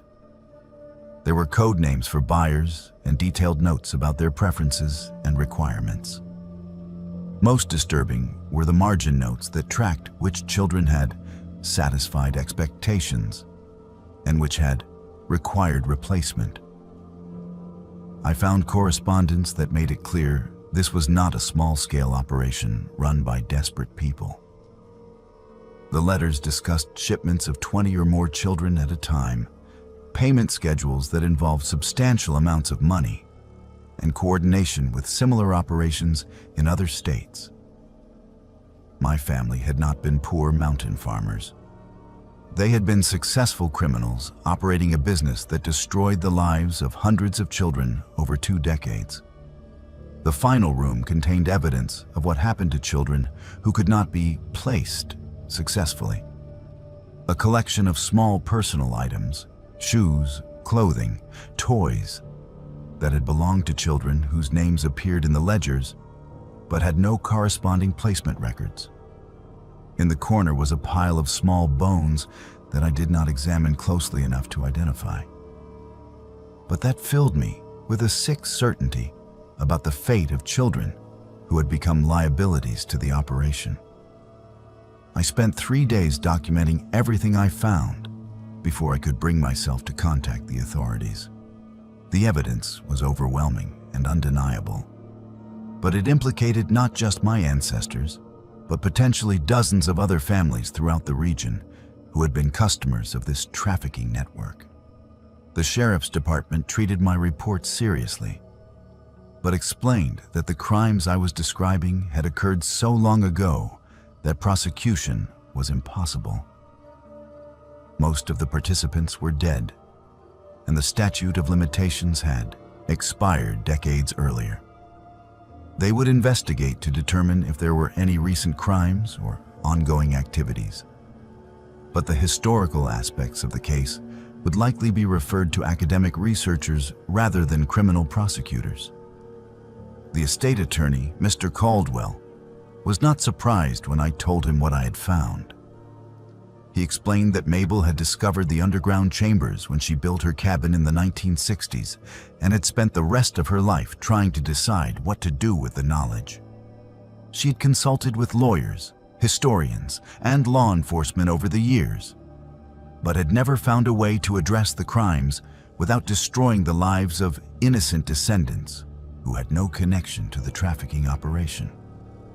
Mabel had chosen to live alone on the property as a kind of guardian, ensuring that the evidence was preserved but not accessible to people who might use it to harm surviving family members of both victims and perpetrators. She had hoped that someone from our family would eventually inherit the property and find a way to honor the memory of the victims without creating new victims through exposure of historical crimes. I faced an impossible choice. I could expose everything I had found, potentially bringing some measure of justice for crimes that had been hidden for decades, but also destroying the lives of people whose only crime was being descended from criminals they had never known about. Or I could follow Mabel's example and become a guardian of terrible knowledge, protecting both the victim's memory and the innocent living.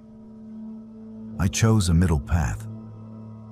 I contacted historians at Western Carolina University and arranged for the evidence to be properly documented and preserved in their archives, where it could be studied by researchers but would not be accessible to the general public without appropriate academic oversight. The physical remains were turned over to anthropologists for proper burial and memorial. I donated the property to the National Forest Service with the stipulation that it be maintained as a memorial site, though the specific nature of what is being memorialized was not made public. The underground chambers were sealed, and a small marker was placed on the site identifying it as a memorial to children who died far from home in the early 20th century. I have never spoken publicly about what I found until now, and I am only sharing this story because I believe people need to understand that historical crimes do not disappear simply because time passes. The trafficking network that operated from our family property was not unique, and similar operations existed throughout Appalachian regions during the same time period. The children whose names are carved into those stone walls deserve better than they received from the world.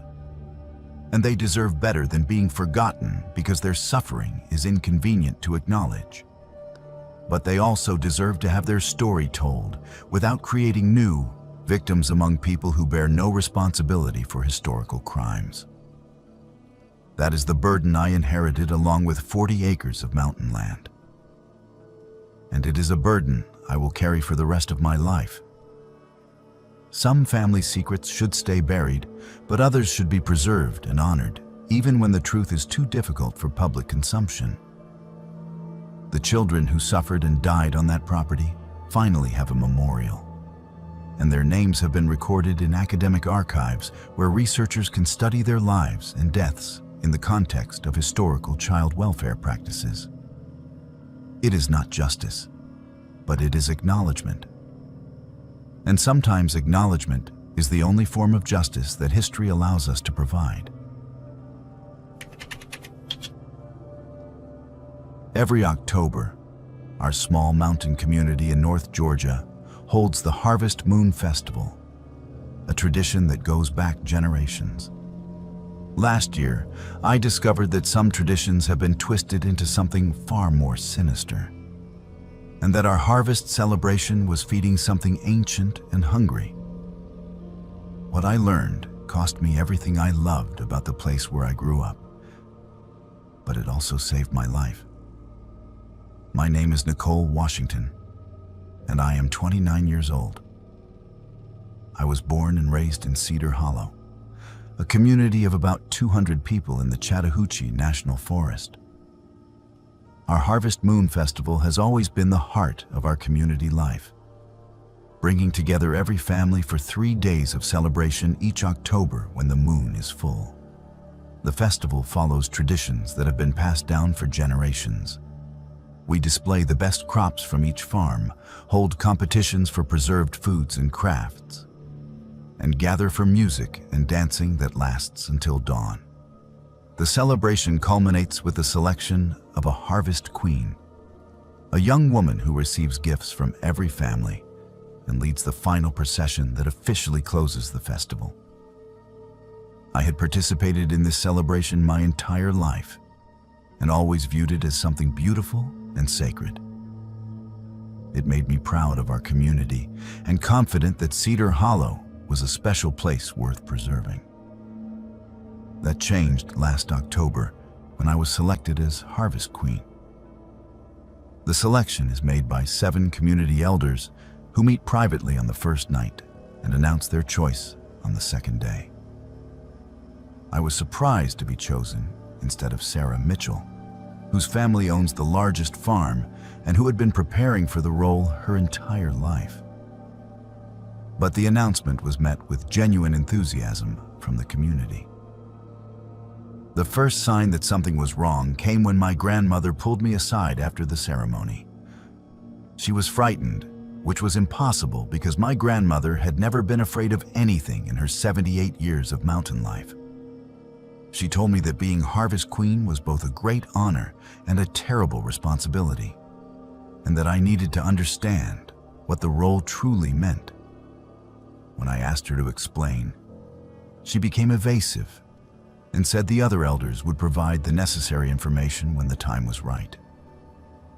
But she made me promise that if I ever felt uncomfortable with what was expected of me, I should come to her immediately. That evening, Elder Morrison asked me to attend a private meeting with the community leaders. He explained that there were aspects of the Harvest Queen role that could not be discussed publicly, and that I needed to be briefed on my responsibilities for the final ceremony. The meeting took place in the basement of the Methodist Church, in a room I had never seen before despite attending services there my entire life. The space was much older than the church above it, with stone walls and timber beams that looked ancient. The 7 elders explained that the Harvest Moon Festival served purposes beyond community celebration. The ceremony was designed to maintain an agreement that our ancestors had made with entities that controlled the prosperity of our land and the safety of our people. According to their account, the original settlers had found land that was already occupied by something that was not human, but not hostile to human presence. These entities were ancient and powerful, but willing to coexist under specific conditions that required annual tribute in the form of recognition, respect, and periodic offerings. The Harvest Queen role was central to this arrangement. The selected woman served as the community's representative in renewing the annual agreement with the entities that protected our land. This involved participating in a ceremony that was much older and more complex than the public procession. When I asked for specific details, the elders became evasive They assured me that the ceremony was perfectly safe when conducted properly, emphasizing that my participation was voluntary, but making it clear that refusing would have serious consequences for the entire community. Elder Morrison showed me a ledger documenting harvest yields, livestock survival rates, and community health statistics for 50 years. The data showed that years when the festival was conducted properly were dramatically more prosperous than years when it was canceled or abbreviated. But I noticed something the elders did not mention. In years when the festival was conducted properly, there was always one name missing from the community roster the following year. A young woman who had served as harvest queen and then disappeared, with explanations about moving away to pursue opportunities in larger cities. When I asked about this pattern, they explained that serving as harvest queen was often transformative, inspiring women to explore horizons beyond our small community. They viewed this as natural evidence that the ceremony empowered women rather than limiting them. Their explanations felt rehearsed, and I began to suspect that the fate of former harvest queens was not as benign as they claimed. I asked for time to consider their proposal, and they agreed to give me until the following evening. They warned that rejecting the role would require selecting a replacement so late in the festival, which might result in a less effective ceremony than the community needed. That night, I visited my grandmother and told her everything. She listened without surprise, confirming that she had known about the true nature of the festival all along. When I finished, she was quiet for a long time. She told me she had served as harvest queen in 1965 and that the experience had changed her life in ways she had never been able to discuss. The mountain ceremony involved more than symbolic offerings. The entities demanded substantial tribute that could only be provided by a young woman representing the community's most precious resource. The harvest queens did not move away to distant cities. They were consumed by the entities during the ceremony, their life force absorbed as payment for another year of prosperity and protection. My grandmother had survived only because she had been pregnant at the time, though she had not known this when chosen. The entities had rejected her as an offering because she carried new life, making her unsuitable for their purposes. She had been returned with instructions to never speak about what she witnessed and to ensure future ceremonies were conducted properly. She had spent 60 years knowing that our community's prosperity was purchased with the lives of young women, and that she had been complicit in maintaining a system that murdered people in the name of tradition. I realized I faced a choice between becoming a victim or finding a way to expose and destroy the system, but challenging the elders directly would likely result in my death being disguised as an accident. I decided to participate in the ceremony with preparations the elders did not know about. I contacted a friend who worked for the Georgia Bureau of Investigation and arranged for law enforcement to be positioned near the ceremony site. I also left detailed documentation with my grandmother, requesting that she ensure the truth was revealed if I did not return.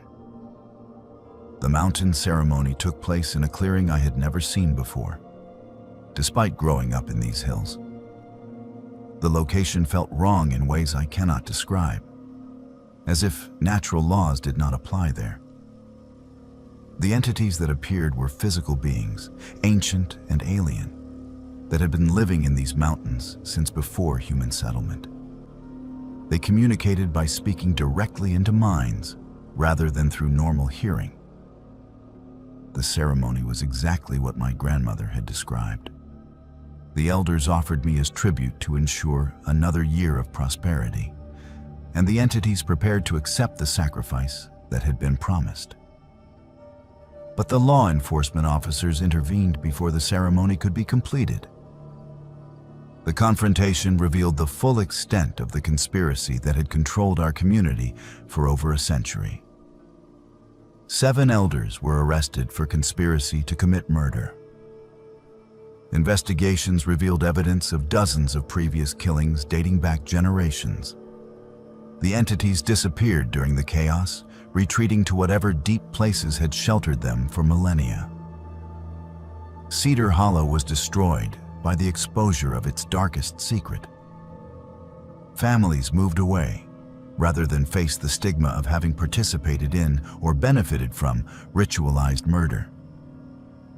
The land lost its supernatural fertility, and remaining residents struggled with crop failures that made continued habitation impractical.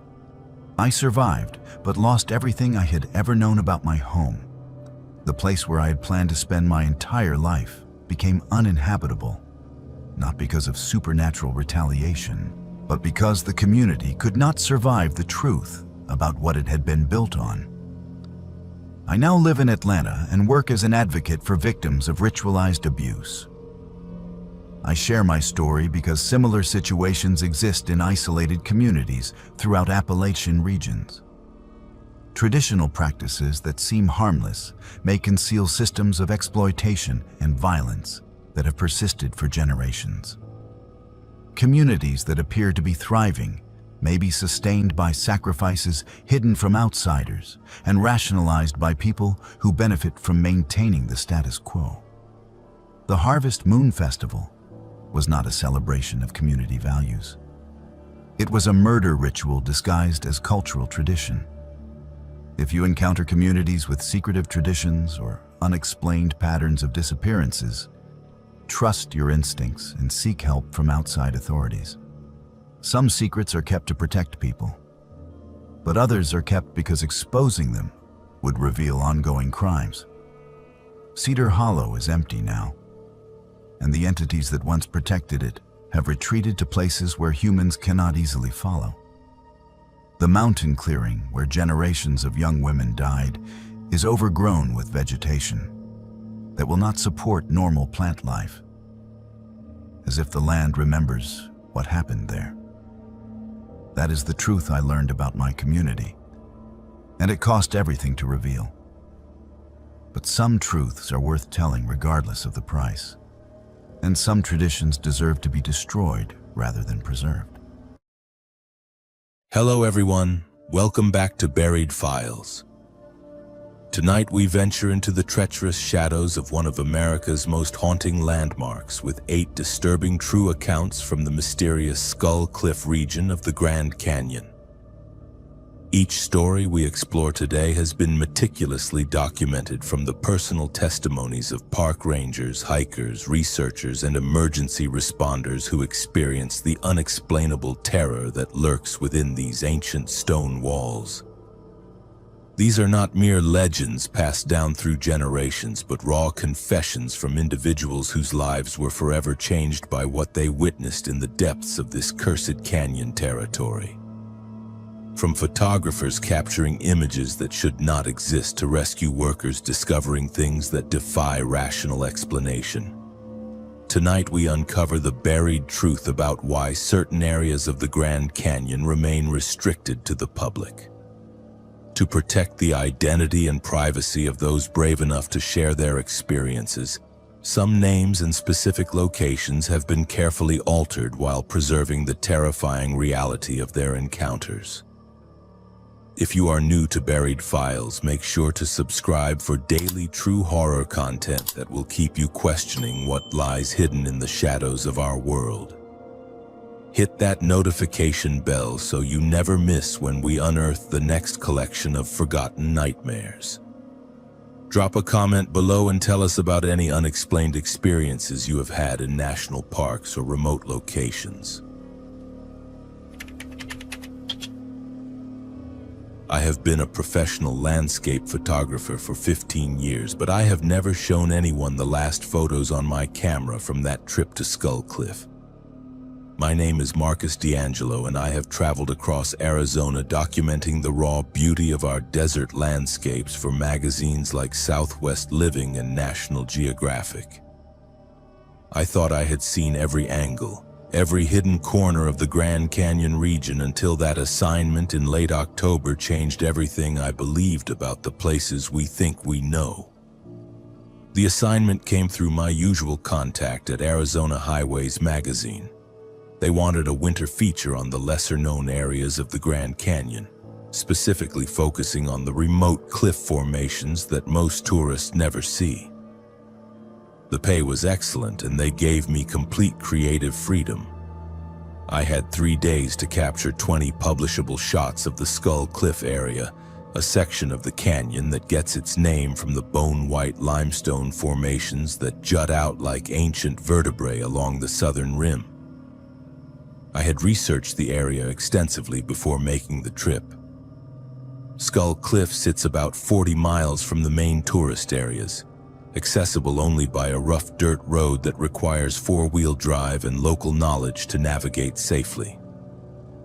The geological surveys I found mentioned unusual mineral deposits in the rock face that create distinctive color patterns during different lighting conditions. What they did not mention were the strange reports from park rangers about equipment malfunctions and unexplained phenomena in that specific region. I loaded my truck with enough gear for a week-long expedition, even though I only planned to stay 3 days.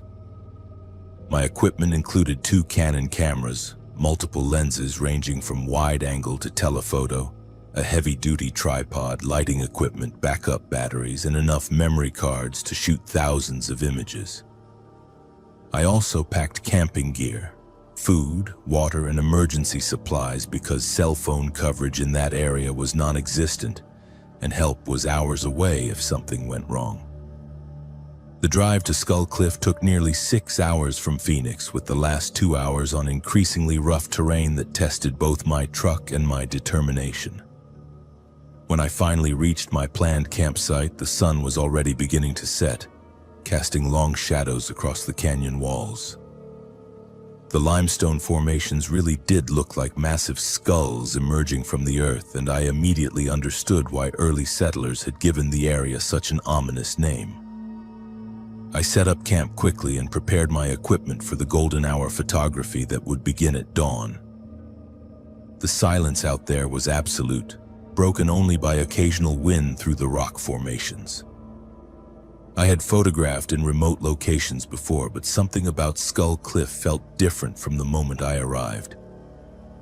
The air seemed thicker somehow, and every sound I made seemed to echo longer than it should have. The first day of shooting went perfectly. I captured stunning images of the sunrise illuminating the cliff face, revealing layers of geological history and the striations of rock. The limestone formations created natural frames for shots of the canyon beyond, and the morning light brought out colors I had never seen in other desert locations. My cameras performed flawlessly, and by noon I had already captured enough quality images to satisfy the magazine assignment. That afternoon I decided to explore deeper into the cliff area to find unique angles for sunset shots. I discovered a narrow ledge about halfway up the main formation that offered an incredible panoramic view of the canyon system. Getting there required some technical climbing, but I had brought rope and safety equipment for exactly these kinds of opportunities. The perspective from that ledge was extraordinary, and I knew the sunset shots would be the highlight of my entire portfolio. As evening approached, I positioned myself on the ledge with my primary camera mounted on the tripod. The light was perfect, and I began shooting as the sun descended toward the horizon. Through my viewfinder, everything looked normal. The canyon spread out below me in all its massive beauty. The rock formations glowed with warm light, and the sky began its transformation through the spectrum of sunset colors. But when I reviewed the images on my camera's display screen, I saw things that had not been visible to my naked eye. In the first few shots, there were dark shapes moving along the canyon floor far below. The shapes were too large to be animals and too organized in their movement to be shadows from passing clouds. They appeared to be human figures, but the scale was wrong.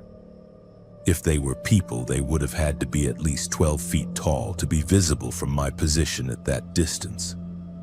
I checked my camera settings thinking I might have accidentally created a double exposure or some other technical error. Everything was correct.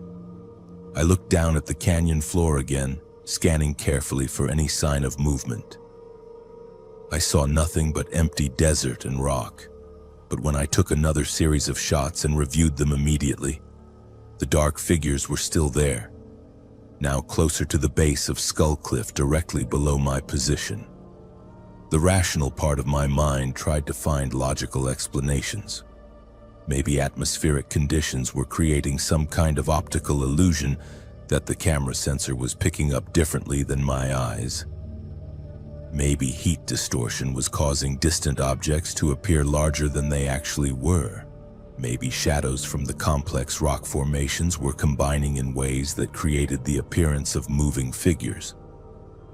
But as I continued shooting, the figures became more distinct and obviously intentional in their movements. They appeared to be climbing up the cliff face below me, though I could see no climbing routes or equipment that would make such an ascent possible. The rock face beneath my ledge was nearly vertical and offered no handholds that I could detect. Yet the dark shapes continued upward, growing larger in each successive photograph. I switched to my telephoto lens to get a closer look at whatever was creating these images. When I zoomed in on the area where the figures appeared to be, I saw details that made my hands shake.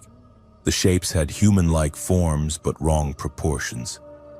Their limbs were too long, their torsos too narrow, and their movements too fluid for normal human anatomy. They climbed the cliff face like spiders, clinging to surfaces that should not have supported any weight. The sun was almost completely set by this point, but I continued taking photographs compulsively. Each image showed the figures getting closer to my position. In the growing darkness, I could finally see them with my own eyes as they approached. They were not human, though they had once been human-shaped. Their skin was the same bone-white color as the limestone cliffs, and their eyes reflected the last rays of sunlight like an animal's eyes in headlights.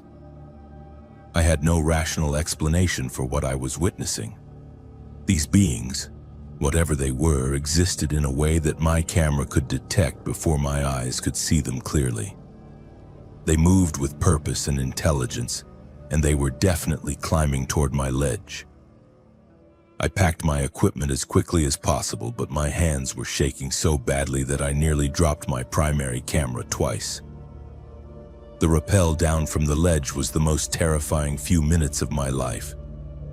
I could hear movement on the rock face around me, the sound of fingernails or claws scraping against stone. But every time I looked toward the sounds, I saw nothing but empty cliff face.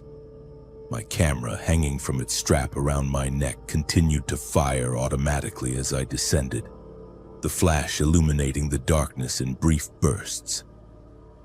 I reached the bottom of the cliff and ran toward my campsite without looking back. My equipment was scattered and disorganized as I threw everything into my truck, but I did not care about organization or proper packing procedures. I just wanted to get away from Skull Cliff as quickly as possible. The drive back to the main road took place in complete darkness, and I stopped frequently to check my mirrors for signs of pursuit, though I had no idea what I was expecting to see. When I reached civilization and reviewed all the photographs from that evening, I found a complete visual record of my encounter. The images showed the pale beings climbing steadily upward through the growing darkness. The final photographs, taken automatically as I rappelled down, showed dozens of them emerging from cracks and crevices all along the cliff face.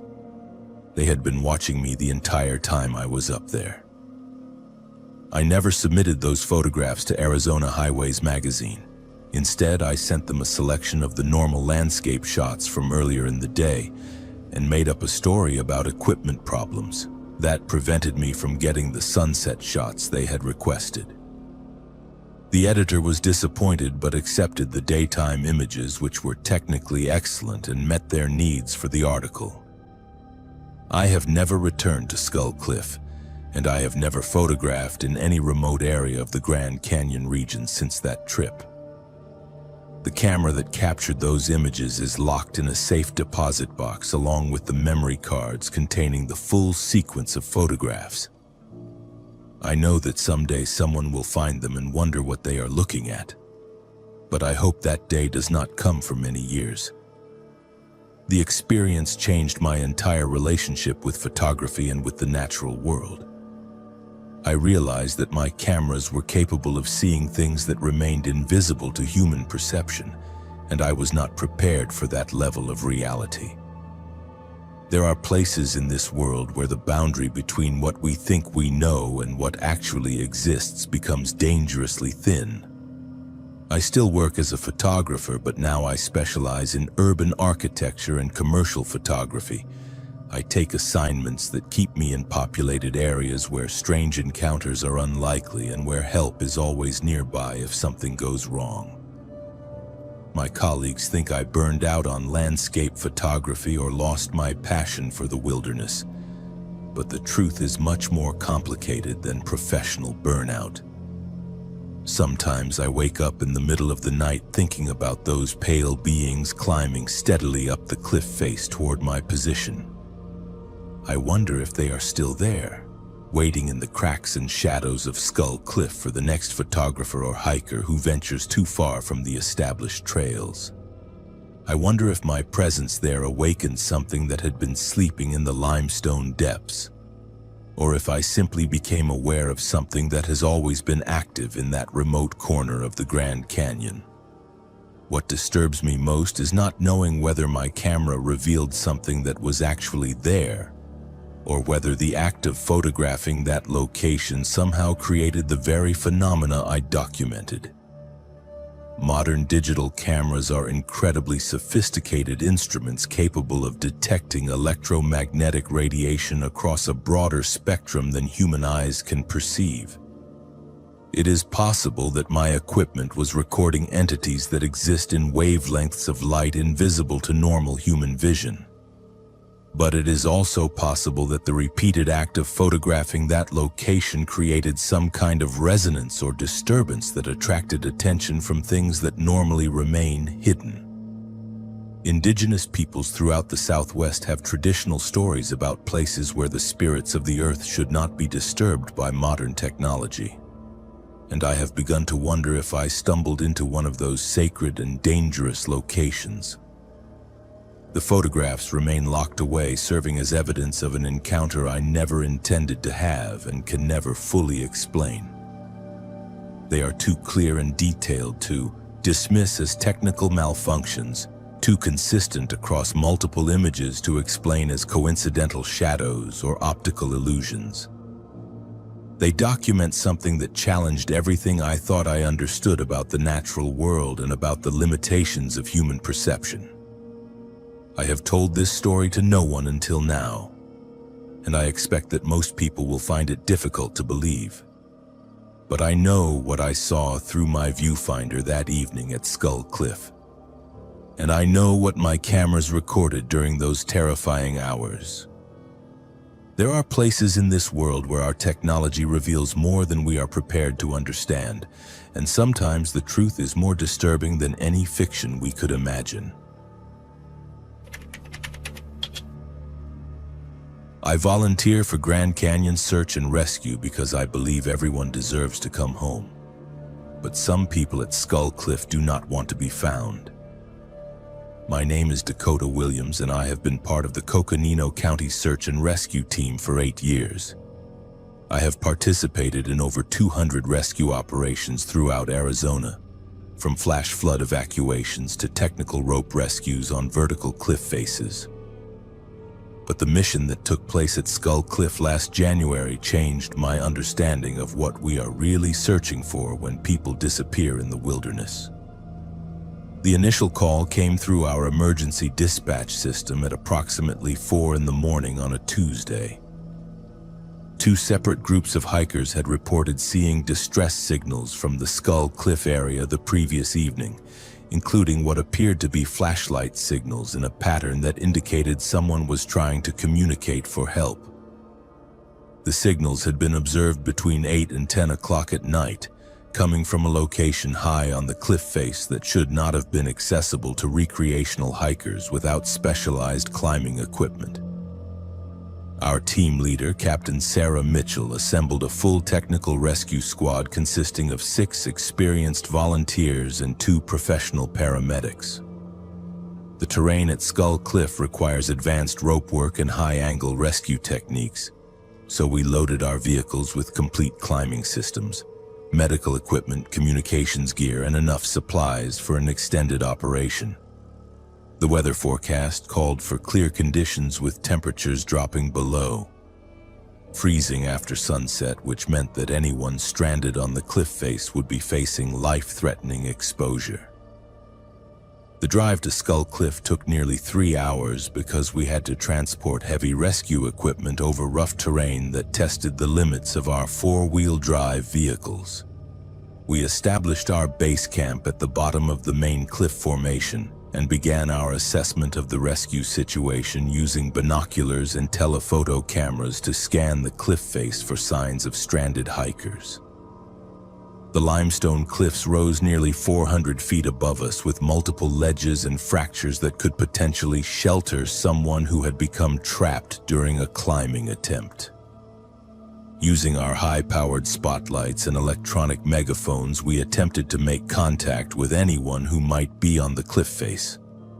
We followed standard search and rescue protocols, calling out at regular intervals and listening for responses that would help us locate the position of anyone requiring assistance. The echoes from our voices bounced off the limestone walls in complex patterns that made it difficult to determine the direction of any potential responses. But we thought we heard faint calls for help coming from somewhere high on the cliff face. Captain Mitchell deployed our technical climbing team to begin ascending the cliff face using established anchor points and safety systems. I was part of the advance team that would locate and assess the condition of any stranded hikers before the paramedics and additional rescue personnel were brought up to provide medical assistance and evacuation support. The climb to the first major ledge system took nearly 2 hours because we had to place protection anchors and establish safe belay stations as we ascended. When we reached the first ledge, approximately 150 feet up the cliff face, we found evidence that people had recently been in that location. There were scuff marks on the rock surface that indicated foot traffic, and we discovered several pieces of climbing equipment, including carabiners, webbing, and a partially used rope that appeared to have been cut rather than broken under load. The equipment was standard climbing gear, but it had been abandoned in a way that suggested emergency or panic rather than planned retreat. But there were no people on the ledge and no obvious signs of injury or distress that would explain why climbing equipment had been left behind. We used our radio communications to report our findings to the base camp team and continued our ascent toward the higher ledge systems where the distress signals had been observed. The limestone rock was solid and offered good handholds, but the exposure was significant, and the consequences of a fall would be fatal. As we climbed higher on the cliff face, we began to notice unusual characteristics in the rock formations that did not match the geological descriptions in our area maps. There were cavities and openings in the limestone that appeared to be natural caves or passages extending deep into the cliff structure. Some of these openings were large enough for human passage, and they showed evidence of recent use, including footprints in the accumulated dust and debris. The most significant discovery came when we reached the main ledge system approximately 250 feet above the canyon floor. We found a complete campsite including sleeping bags, backpacks, food supplies, and personal belongings that clearly belonged to multiple people.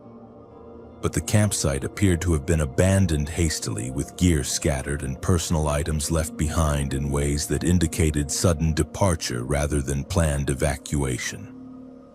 Among the abandoned belongings, we found identification documents belonging to 3 different individuals: Michael Torres from Phoenix, Jennifer Adams from Flagstaff, and Robert Kim from Tucson. According to the dates on their permits and camping receipts, these individuals had been in the area for at least 4 days, which meant they had been camping on the cliff ledge much longer than would be safe or legal without proper permits for extended stays in wilderness areas. But the most disturbing aspect of the campsite discovery was that the sleeping bags and personal belongings showed no signs of struggle or violence, yet the occupants had clearly left in extreme haste. Food was still in cooking pots, personal hygiene items were scattered as if people had been interrupted during normal camp activities, and valuable equipment, including expensive cameras and GPS devices, had been left behind. No experienced backpacker would abandon such equipment unless facing immediate life-threatening danger. We used our radio communications to relay the names and identification information to our base camp team for verification with missing persons databases and Park Service records. While waiting for that information, we continued our search of the ledge area and discovered something that made no sense within the context of a normal rescue operation. We found additional climbing equipment and personal belongings that appeared to belong to different groups of people from different time periods. Some of the abandoned gear showed signs of extended weathering and appeared to have been on the ledge for months or possibly years. There were pieces of clothing, camping equipment, and personal items that represented multiple separate groups of hikers or climbers who had apparently reached this same ledge and then disappeared, leaving their belongings behind. The accumulation of abandoned equipment suggested a pattern of disappearances that had been occurring over an extended period. Captain Mitchell joined our advance team on the ledge and immediately recognized that we were dealing with something far more complex than a routine rescue operation. The evidence suggested multiple groups of missing persons rather than a single emergency, and the pattern of abandoned equipment indicated that people had been reaching this location and then vanishing without explanation. She made the decision to expand our search into the cave openings and passages that we had discovered in the cliff face. The largest cave opening was located at the back of the main ledge and extended horizontally into the limestone cliff for an unknown distance. Using our headlamps and flashlights, we could see that the passage continued beyond the range of our lights and appeared to be a natural tunnel system within the cliff structure. There were definite signs that people had entered this cave system, including footprints, rope marks on the cave walls, and pieces of climbing equipment scattered along the entrance passage. Against standard search and rescue protocols, I volunteered to enter the cave system to search for the missing hikers. Captain Mitchell was reluctant to approve cave exploration without proper spelunking equipment and additional safety personnel, but the evidence clearly indicated that the missing people had gone into the cave passages, and we had an obligation to attempt rescue if they were trapped underground. The cave passage extended much deeper into the cliff than our preliminary examination had suggested. After crawling and climbing through the limestone tunnel for approximately 100 yards, I emerged into a large underground chamber that appeared to be a natural cavern within the cliff structure. My flashlight illuminated a space that was roughly the size of a small auditorium, with a high ceiling that disappeared beyond the reach of my light beam. But the most shocking discovery in the underground chamber was that it contained evidence of long-term human habitation. There were sleeping areas, food storage, water collection systems, and personal belongings that indicated multiple people had been living in the cave for extended periods. The sleeping areas appeared to be occupied, with personal belongings arranged as if the inhabitants had stepped away temporarily and intended to return. More disturbing was the discovery that some of the personal belongings in the cave matched the identification documents we had found in the abandoned campsite on the ledge. Michael Torres, Jennifer Adams, and Robert Kim appeared to have been living in the underground chamber, along with several other individuals whose belongings suggested they had been there much longer. There were personal items dating back months or possibly years, indicating a community of people who had chosen or been compelled to remain in the cave system. But there were no people in the underground chamber when I explored it. The sleeping areas appeared recently used, food supplies were fresh, and there were signs of ongoing habitation, but the cave was completely empty of human occupants. It was as if an entire community of people had suddenly vanished from their underground refuge, leaving behind all their possessions and survival infrastructure. Using my radio communications, I reported the cave discoveries to Captain Mitchell and requested additional team members to help with the expanded search operation. But as I was preparing to return through the cave passage to the main ledge, I heard sounds that indicated people moving deeper within the cave system.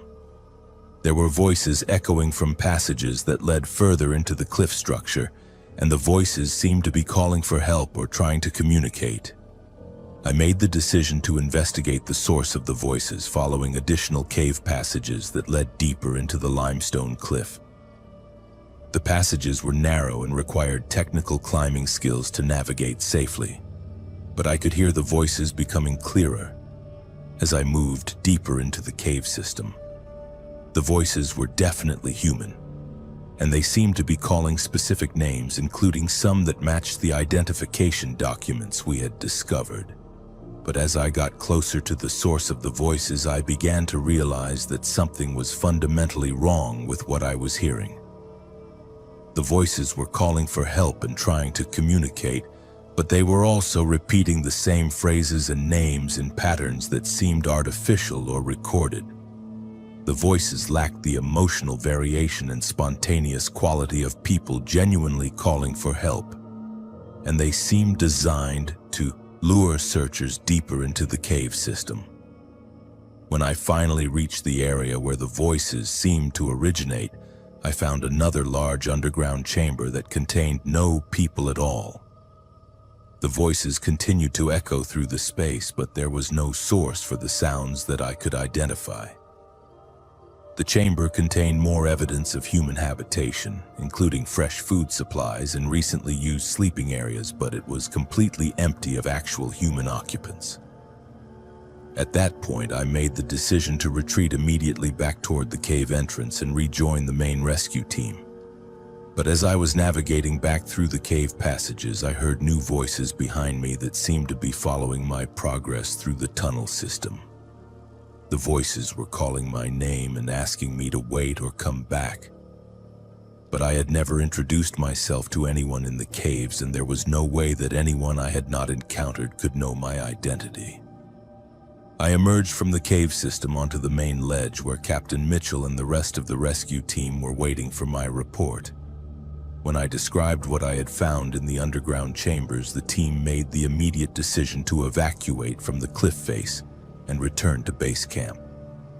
The evidence we had discovered indicated a situation that exceeded the scope of normal search and rescue operations and required investigation by law enforcement and Park Service authorities. The official incident report documented the discovery of abandoned equipment and evidence of missing persons, but it did not include detailed descriptions of the underground chambers or the community infrastructure we had found in the cave system. The case was referred to the National Park Service for investigation as potential missing persons cases, and the Skull Cliff area was temporarily restricted to prevent additional hikers from accessing the dangerous cliff face. But over the following months, I began to experience persistent dreams and intrusive thoughts related to the voices I had heard in the cave system. The voices seemed to be calling for me to return to the underground chambers, and they provided detailed information about passages and locations within the cave system that I had not fully explored during my initial search. The dreams were so vivid and consistent that I began to question whether my experience in the caves had been entirely real. 6 months after the rescue operation, I learned that 2 other members of our search team had requested transfers to different rescue units and had stopped participating in operations at remote wilderness locations. When I contacted them privately, they admitted to experiencing similar dreams and intrusive thoughts related to the voices from the Skull Cliff caves, and they expressed concerns about the psychological effects of our experience during the rescue operation. I have not returned to Skull Cliff since that January rescue mission, and I now limit my search and rescue activities to locations that do not involve cave systems or underground exploration. The evidence we discovered during that operation suggested that people who disappear in the wilderness do not always want to be found, and that some missing persons cases involve circumstances that fall outside our understanding of normal human behavior. The voices I heard in those limestone caves were calling for help, but they were also calling for something else that I did not understand and did not want to investigate further. There are places in the wilderness where search and rescue operations become something more dangerous than emergency response, and Skull Cliff appears to be one of those places where the people we are searching for may not be the people we ultimately find.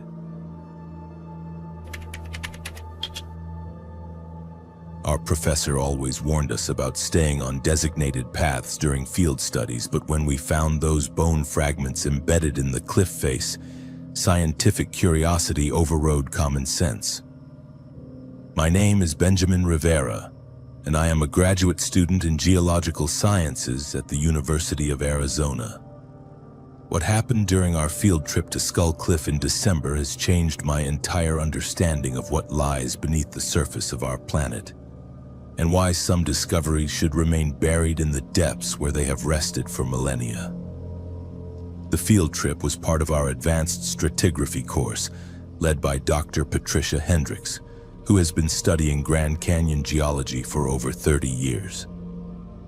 Our group consisted of 6 graduate students and 2 undergraduate geology majors who had earned spots through exceptional academic performance. The purpose of our expedition was to conduct hands-on analysis of the limestone formations at Skull Cliff, examining mineral deposits and sedimentary layers that represent millions of years of geological history. We were specifically tasked with collecting samples for laboratory analysis and documenting the stratigraphic sequence of the cliff face. Dr. Hendricks had chosen the Skull Cliff location because it offered an excellent cross-section of Paleozoic limestone formations that are not easily accessible at other Grand Canyon sites.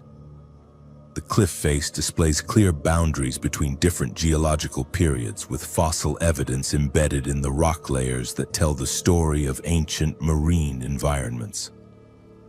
Our assignment required us to identify and document at least 12 distinct sedimentary layers, collect samples from each layer, and analyze the mineral composition using portable field equipment.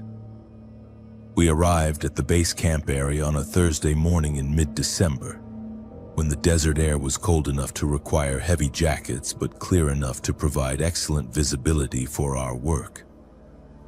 Dr. Hendricks established strict safety protocols for our cliff face examination, including buddy system requirements, time limits for individual exploration, and mandatory check-ins every 2 hours.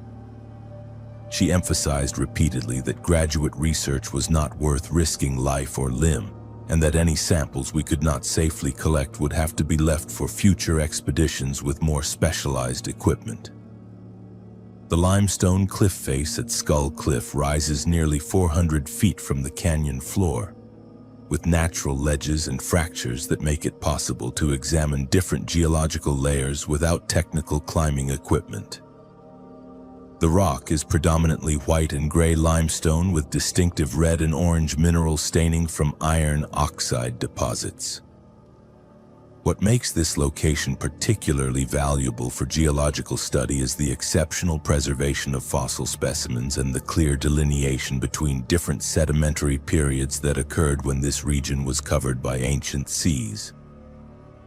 My specific assignment focused on the middle section of the cliff face, approximately 150 feet above the canyon floor, where Permian limestone formations transition into Triassic sandstone layers. This boundary represents one of the most significant geological transitions in Grand Canyon stratigraphy, marking the end of the Paleozoic era and the beginning of the Mesozoic era. I was responsible for documenting this transition zone and collecting samples that would allow us to analyze the environmental conditions during this crucial period in Earth's history. On the second day of our fieldwork, while examining the Permian limestone layer at approximately noon when the lighting conditions were optimal, I noticed something unusual embedded in the rock face that did not match any of the typical marine fossils we expected to find in this formation. The object appeared to be bone fragments, but they were much larger than any known marine organism from the Permian period, and showed characteristics that seemed inconsistent with the geological age of the surrounding rock. The bone fragments were partially exposed in a natural crack in the limestone, appearing to be the remains of some type of vertebrate organism. But according to our geological knowledge, terrestrial vertebrates of the size indicated by these bone fragments should not exist in Permian marine limestone formations. The bones were too large to belong to fish or marine reptiles from that period, and they showed structural characteristics that suggested an adaptation to terrestrial rather than aquatic environments. I called over my field partner, Jessica Martinez, who was working on adjacent sections of the cliff face. Jessica has extensive experience with paleontological specimens from her undergraduate work at the Museum of Natural History, and I wanted her professional opinion before documenting what appeared to be an anomalous discovery. When she examined the bone fragments through our field magnifying equipment, her reaction was immediate concern rather than excitement about a potential significant find. The bone fragments appeared to be humanoid in structure, but scaled to a size that would indicate an individual of extraordinary height and bone density. The femur fragment that was most clearly visible suggested a being that would have stood at least 9 or 10 feet tall when alive, with bone thickness that exceeded normal human proportions by a significant margin. More disturbing was the apparent age of the bones, which seemed to be contemporaneous with the limestone formation rather than a later intrusion into older rock. Jessica and I spent the remainder of that afternoon carefully photographing and documenting the bone fragments without attempting to extract them from the limestone matrix. Our field protocols required that any unusual discoveries be reported to Dr. Hendricks before any collection or removal attempts were made. We used our GPS equipment to record the exact coordinates of the find, and took detailed photographs from multiple angles with measurement scales to document the size and position of the visible bone fragments. When we reported our discovery to Dr. Hendricks that evening during our group debriefing session, her reaction was unexpectedly negative. Instead of the scientific excitement we anticipated, she became visibly uncomfortable and insisted that we had misidentified marine reptile fossils or perhaps encountered bones from a much more recent intrusion into the older limestone. She refused to examine our photographs in detail and ordered us to focus our remaining fieldwork on other sections of the cliff face. But Jessica and I could not simply dismiss what we had documented. The bone fragments were clearly visible and photographically documented, and our geological training allowed us to distinguish between different types of fossilized remains. These were definitely not marine reptile fossils, and they showed no evidence of being recent intrusions into older rock formations. The bones appeared to be genuinely ancient and genuinely anomalous for their geological context. The following morning, Jessica and I returned to the location of our discovery before the official start of our scheduled fieldwork. We wanted to conduct more detailed examination and potentially collect small samples that would allow for laboratory analysis without compromising the overall specimen. Our plan was to gather enough evidence to support our initial observations and present a compelling case to Dr. Hendricks for official documentation of the find. When we reached the location where we had found the bone fragments the previous day, we discovered that the natural crack in the limestone had been significantly enlarged, apparently by recent fracturing or weathering.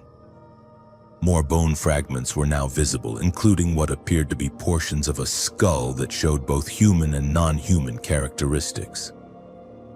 The cranial capacity suggested intelligence comparable to modern humans, but the overall bone structure was unlike any known hominin species from the fossil record. As we documented these newly exposed specimens, we began to notice other anomalous features in the surrounding limestone. There were carved markings or symbols embedded in the rock face near the bone fragments, appearing to be deliberate engravings rather than natural geological features. The symbols were geometric in nature and showed evidence of being created with tools, but they were clearly ancient and integrated into the limestone formation rather than being recent additions to the rock surface. The most disturbing discovery came when we used our portable ground-penetrating radar equipment to examine the cliff face behind the visible bone fragments. The radar signatures indicated a much larger skeletal structure extending deep into the limestone, suggesting that what we could see was only a small portion of a complete specimen. The radar data showed bone structures continuing for several meters into the rock face, indicating a discovery of potentially enormous scientific significance. But as we continued our unauthorized examination, we began to experience equipment malfunctions that we could not explain through normal technical problems. Our digital cameras began producing images with strange distortions and color anomalies that occurred only when photographing the bone fragments and surrounding symbols. Our GPS unit started giving inconsistent coordinate readings, and our portable radio communications with the base camp became filled with static and interference. More concerning were the physical sensations we began experiencing during our extended exposure to the discovery site. Both Jessica and I reported feeling disoriented and nauseous after spending more than an hour in close proximity to the bone fragments. We experienced difficulty concentrating and found ourselves making basic errors in our documentation procedures that we would never normally make during fieldwork. There was also a persistent sense of being observed or watched, even though we were alone on the cliff face. When we finally returned to base camp and reported our expanded findings to Dr. Hendricks, her reaction was swift and decisive. She immediately ordered the termination of all fieldwork at the Skull Cliff site and began preparations for immediate departure. She confiscated all of our photographic equipment and documentation materials, claiming that they were needed for official review by the university administration. She also made us sign non-disclosure agreements regarding any unusual discoveries made during the field trip. The official explanation provided to the other students was that safety concerns and weather predictions necessitated an early end to the field trip. Dr. Hendricks announced that our remaining assignments would be completed using geological samples from other locations, and that the Skull Cliff site would not be used for future fieldwork due to unstable rock conditions and access difficulties. She emphasized that any student discussion of unauthorized discoveries or speculation about unusual findings would result in academic discipline and potential removal from the graduate program. During our return journey to the university, Jessica and I had an opportunity to discuss our experience privately. We both agreed that our discoveries at Skull Cliff represented something far more significant than normal paleontological specimens, and that Dr. Hendricks' reaction suggested she was aware of similar findings or had been specifically instructed to prevent students from making such discoveries. The non-disclosure agreements and confiscation of our documentation materials indicated institutional knowledge of phenomena that were being actively suppressed. Over the following weeks, Jessica and I attempted to research similar discoveries at other Grand Canyon geological sites, but we found that access to relevant scientific literature was restricted, and that several research papers we attempted to locate had been removed from university databases. Our attempts to contact other geology students who had previously studied at Skull Cliff were unsuccessful. and we learned that the site had been used for student fieldwork only intermittently over the past decade. 3 months after our field trip, Jessica received notification that her graduate fellowship had been terminated due to budget constraints, and she was forced to leave the university program. I received a similar notification 2 weeks later, effectively ending both of our academic careers in geological sciences. Dr. Hendricks avoided all contact with us after our return from Skull Cliff, and our requests for meetings or explanations were referred to university administration officials who claimed no knowledge of our concerns. I have since changed my academic focus to engineering and have not returned to geological fieldwork. Jessica moved to another state and now works in environmental consulting. We maintain occasional contact, but neither of us has attempted to publicize or pursue our discoveries at Skull Cliff. The non-disclosure agreements we signed carry significant legal penalties, and we have no desire to face institutional retaliation or professional consequences for discussing our experience. But I know what we found embedded in that limestone cliff face, and I know that it challenges fundamental assumptions about the geological and archaeological record of the Grand Canyon region. The bone fragments we documented belong to beings that should not have existed during the Permian period according to conventional scientific understanding, and the symbols carved into the rock face suggested technological capabilities that predate known human civilization by millions of years.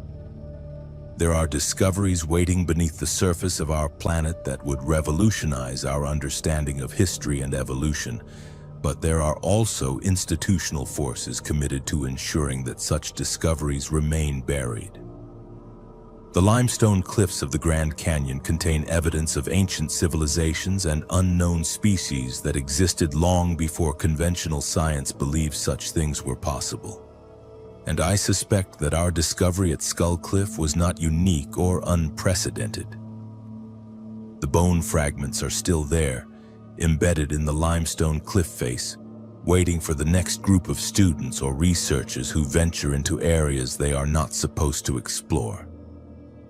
But I doubt that future discoveries will be treated any differently than ours were, and I suspect that the truth about what lies beneath the surface of Skull Cliff will continue to be suppressed by those who have the authority to control access to such information.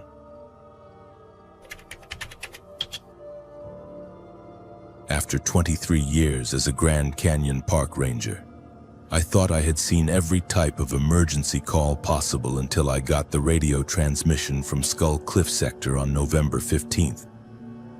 My name is Linda Mae Patterson, and I have worked for the National Park Service since I graduated from Northern Arizona University with a degree in environmental science. During my career, I have responded to everything from routine medical emergencies to search and rescue operations for missing hikers. But nothing in my experience prepared me for what happened that cold Tuesday morning when the call came through about the missing research team. The transmission came from Ranger Station 7, which monitors the remote southeastern sections of the park, including the Skull Cliff area. The voice on the radio belonged to Tommy Rodriguez, a newer ranger who had been stationed there for only 6 months.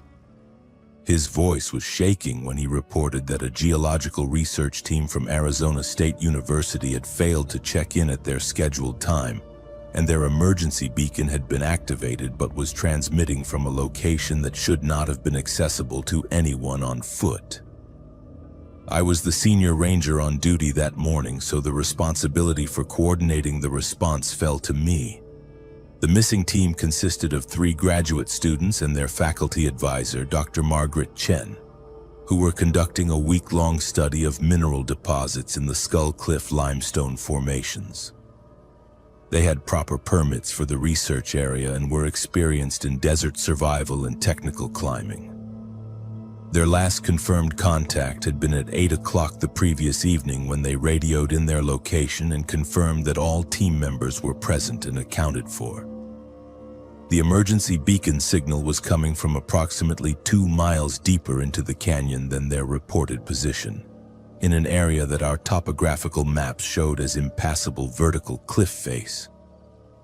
There were no established trails or climbing routes that would have allowed the team to reach the beacon's coordinates, and the terrain was considered too dangerous for recreational access. The signal was strong and consistent, indicating that the beacon was functioning properly and had not been damaged or compromised. I assembled a search and rescue team consisting of 4 experienced rangers and 2 volunteer climbers who had extensive knowledge of the Skull Cliff area. We loaded our vehicles with technical rescue equipment, medical supplies, and enough food and water for an extended operation. The drive to the remote access point took nearly 2 hours over rough terrain, and we began our approach to the beacon coordinates on foot at approximately noon. The hike to the general area took another 3 hours because we had to navigate around several sections of unstable rock and loose scree. As we got closer to the beacon signal, the terrain became increasingly difficult and dangerous. The limestone cliffs rose nearly vertical on all sides, and the only way forward was through a narrow canyon that seemed to dead end against the main cliff face. Our GPS units confirmed that we were approaching the beacon coordinates, but visually we could see no way for anyone to have reached this location. When we finally located the source of the emergency signal, we found the beacon device sitting on a narrow ledge approximately 100 feet up the main cliff face. There was no climbing equipment visible, no ropes or anchors that would have enabled someone to reach that ledge, and no obvious route up or down from the position. The beacon was simply sitting there alone, transmitting its distress signal into the empty desert air. More disturbing was the fact that the ledge appeared to be completely inaccessible from any direction we could determine. We used binoculars and telephoto camera lenses to examine the ledge and surrounding area in detail. The beacon was definitely the one assigned to Dr. Chen's research team, but there were no other signs of human presence on the ledge or anywhere in the immediate vicinity. No backpacks, no climbing gear, no personal belongings that would indicate the team had been in that location. The beacon appeared to have been placed deliberately in a position where it would be visible but not retrievable without specialized high-angle rescue equipment. One of our volunteer climbers, Sarah Mitchell, who had been climbing in the Grand Canyon region for over 15 years, examined the cliff face with professional climbing equipment and determined that reaching the ledge would require technical gear and skills that exceeded what a geological research team would normally carry. The rock face offered no natural handholds or footholds, and the limestone was too soft and fractured to support traditional climbing anchors. Even with proper equipment, the ascent would be extremely dangerous and would require multiple experienced climbers working together. We spent the remainder of that day searching the canyon floor and surrounding areas for any signs of the missing team. We found their base camp exactly where their permits indicated it should be, with all equipment still in place and no signs of disturbance or hasty departure. Their research notes were neatly organized, their food supplies were untouched, and their sleeping bags appeared to have been slept in the previous night. Everything suggested that they had simply vanished sometime between their evening radio check and the following morning when they failed to report in. The search continued for 6 more days with additional resources brought in from other Park Service units and local law enforcement agencies. We expanded the search radius to include areas that would have required the team to travel much farther than their research objectives would have necessitated. Helicopters conducted aerial surveys of the entire region, and ground teams covered every accessible square mile within reasonable walking distance of their base camp. We found no traces of the missing researchers anywhere in the expanded search area. On the 4th day of the search, we finally retrieved the emergency beacon from the cliff ledge using helicopter and technical rope rescue specialists. The device was examined by our communications technician and found to be functioning normally with no signs of damage or tampering. The activation log showed that the beacon had been turned on manually at approximately 3 o'clock in the morning, several hours after the team's last radio contact. The manual activation meant that someone had deliberately triggered the emergency signal rather than it being activated automatically by impact or water damage. What disturbed me most about the beacon retrieval was something that our helicopter pilot mentioned during the debriefing. He reported that while hovering near the cliff face, his aircraft had experienced unusual electromagnetic interference that affected both his navigation equipment and radio communications. The interference was localized to the immediate area around the ledge where the beacon was found, and it cleared up completely once he moved the helicopter away from that specific location. He had never experienced similar interference during thousands of hours of flying in the Grand Canyon region. The official investigation concluded that the research team had somehow become disoriented and wandered away from their base camp, possibly during the night hours when visibility would have been limited. The theory suggested that they had fallen victim to exposure or accident in a remote area that had not yet been searched, and that the emergency beacon had been activated and thrown or carried to the cliff ledge by unknown means, possibly wind or wildlife. The case was classified as a missing persons investigation with no evidence of foul play, but there were aspects of the case that the official report did not adequately address. The team consisted of experienced researchers who were familiar with desert survival and navigation techniques. They carried GPS devices, emergency whistles, and other safety equipment that should have prevented them from becoming lost in familiar terrain. The condition of their base camp suggested a planned and organized departure rather than a panicked flight or emergency evacuation. Most significantly, the placement of the emergency beacon in an inaccessible location suggested deliberate human action rather than accidental loss or natural forces. Someone had to have placed that device on the cliff ledge, but our investigation found no evidence that anyone with the necessary climbing skills had been in the area during the relevant time period. The electromagnetic interference reported by our helicopter pilot also suggested unusual environmental factors that we could not explain through normal geological or atmospheric phenomena.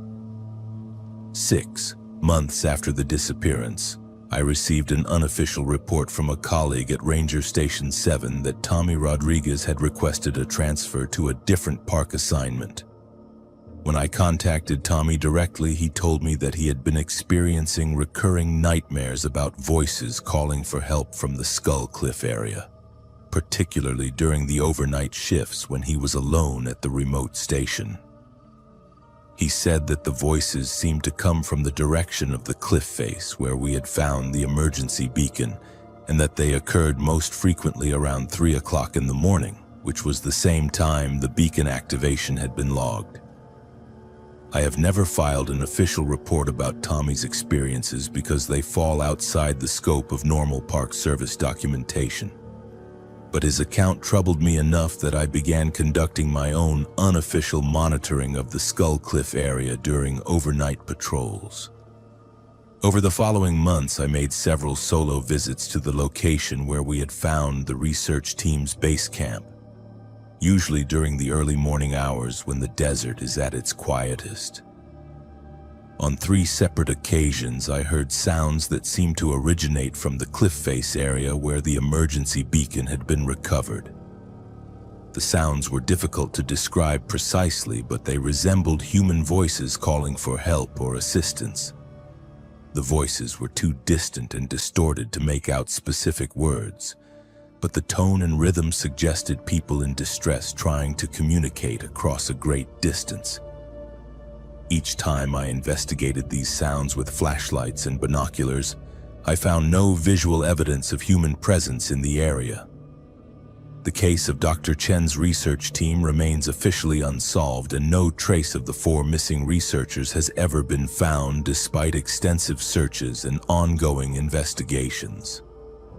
The Skull Cliff area has been temporarily restricted to scientific research requiring special permits, and routine patrol coverage of that sector has been reduced due to budget constraints and personnel reassignments. The official explanation for these administrative changes relates to budget priorities and resource allocation, but I suspect that other factors may have influenced the decision to limit Park Service presence in that particular area. I am scheduled to retire from the National Park Service next year after completing my 24th year of service. The missing research team case will probably remain open indefinitely, joining the dozens of other unsolved disappearances that occur in national parks across the country each year. But I know that something happened to those 4 people in the Skull Cliff area that cannot be explained by the standard theories about getting lost or falling victim to natural hazards. The emergency beacon placement, the electromagnetic interference, and the ongoing reports of voices in the night all point to phenomena that fall outside our normal understanding of missing persons cases in wilderness areas. There are places in the Grand Canyon where the combination of geological history, isolation, and unknown environmental factors creates conditions that we do not fully comprehend. And I believe that Skull Cliff is one of those places where our conventional explanations prove inadequate.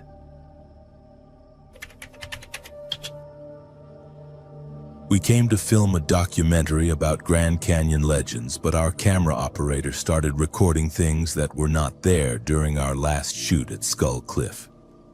My name is Jasmine Washington, and I work as a producer for independent documentary films based out of Las Vegas. Our production company specializes in paranormal and unexplained phenomena content for streaming platforms and cable television networks. The project that brought us to Skull Cliff was supposed to be a straightforward exploration of Native American legends and geological mysteries. But it became something far more disturbing than any of us were prepared to handle.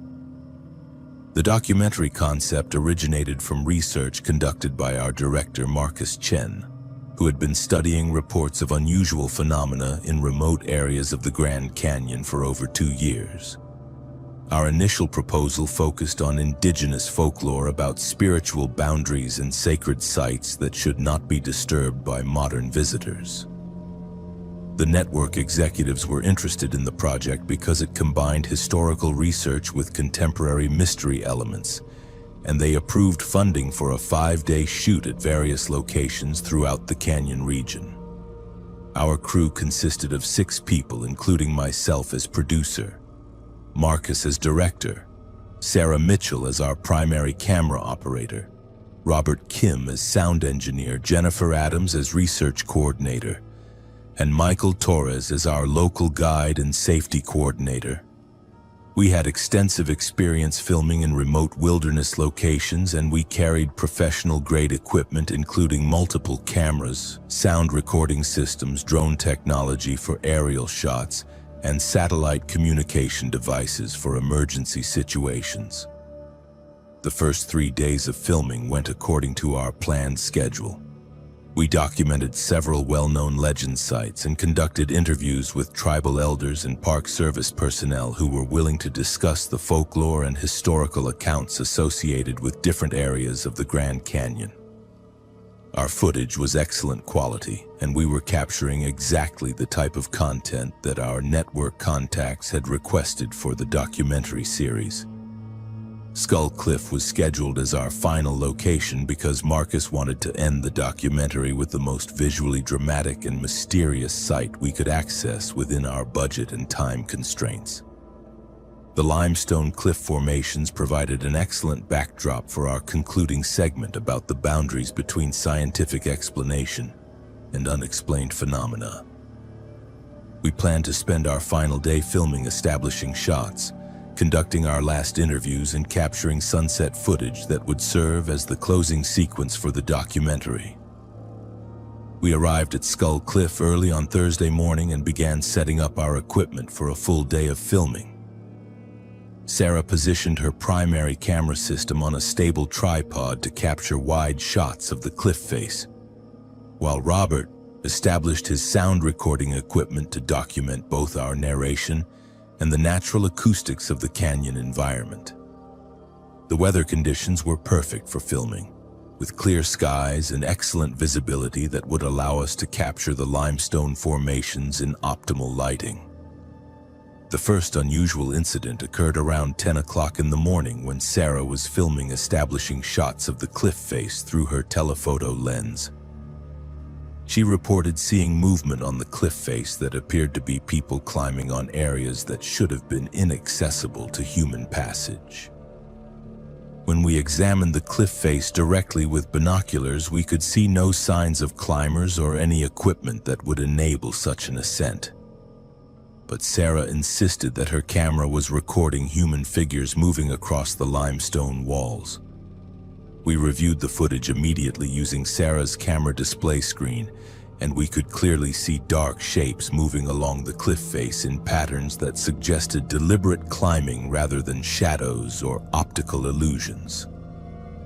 The shapes appeared to be human in form, but scaled to a size that would indicate individuals of extraordinary height and apparent ability to cling to vertical rock surfaces. The footage was technically perfect with no signs of camera malfunction or recording errors. Robert began experiencing audio recording problems around the same time that Sarah was documenting the visual anomalies. His professional sound equipment was picking up voices and conversations that none of us could hear directly. The recorded voices seemed to be speaking in multiple languages, including what sounded like indigenous dialects, but also languages that Robert could not identify despite his extensive experience with international documentary projects. The voices appeared to be having conversations about our presence and our filming activities. Marcus made the decision to continue filming while documenting these unusual phenomena as part of our documentary content. We had been hired to investigate unexplained occurrences at Grand Canyon locations, and we were clearly encountering exactly the type of material that would make our documentary compelling and authentic. We began treating the anomalous footage and audio recordings as legitimate documentation of paranormal activity rather than technical problems with our equipment. But as the day progressed, the phenomena became increasingly intense and difficult to explain through equipment malfunctions or environmental factors. Sarah's camera began recording multiple exposure effects that showed the same locations at what appeared to be different time periods simultaneously. The cliff face would appear in her footage showing both its current state and what looked like the same location during different historical periods, with evidence of human activity spanning what appeared to be decades or centuries. The most disturbing development came when Sarah's camera began recording people and activities that were clearly not present at our filming location. The footage showed individuals in period clothing from different historical eras, including what appeared to be Native American ceremonies, early European explorers, and groups of people in clothing from various decades of the 20th century. All of these people appeared to be occupying the same physical space as our contemporary filming location, but existing in what seemed to be different time periods. Robert's audio equipment was simultaneously recording conversations and activities that corresponded to the visual anomalies that Sarah was documenting. We could hear voices discussing events and referencing technologies from different historical periods, including conversations that seemed to be occurring in the present day but involving people who were not physically present at our location. The audio quality was excellent and showed no signs of interference or external radio transmissions.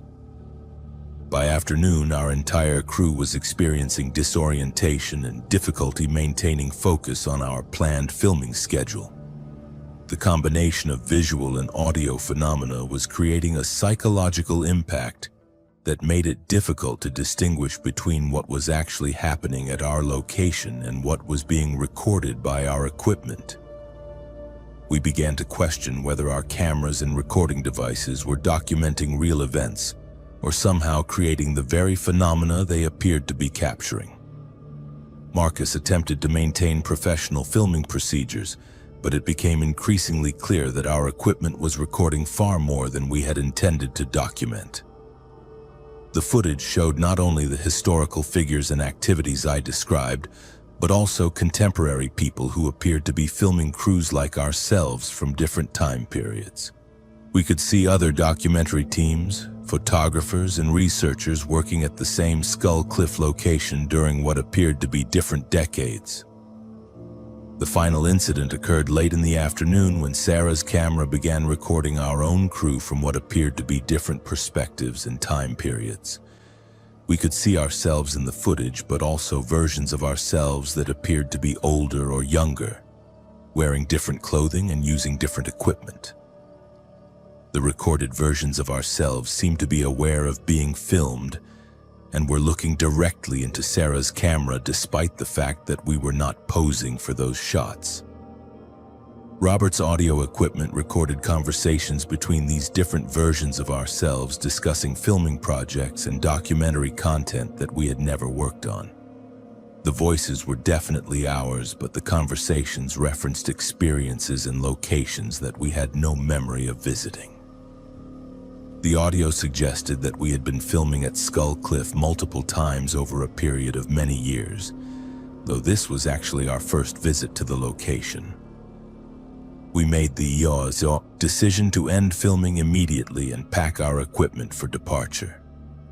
The psychological impact of the recorded phenomena was affecting our ability to think clearly and make rational decisions about our safety and the completion of our project. Marcus was concerned that continued exposure to whatever was causing these recording anomalies might have lasting effects on our mental health and professional capabilities. But when we attempted to leave Skull Cliff, we discovered that our vehicles would not start despite the fact that they had been functioning normally when we arrived.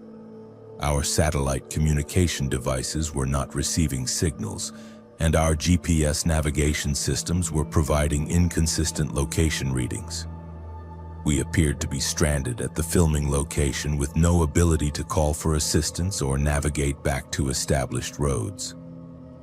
We spent the night at Skull Cliff using our emergency camping equipment, but none of us were able to sleep due to ongoing audio and visual phenomena that continued even after our cameras and recording equipment had been turned off.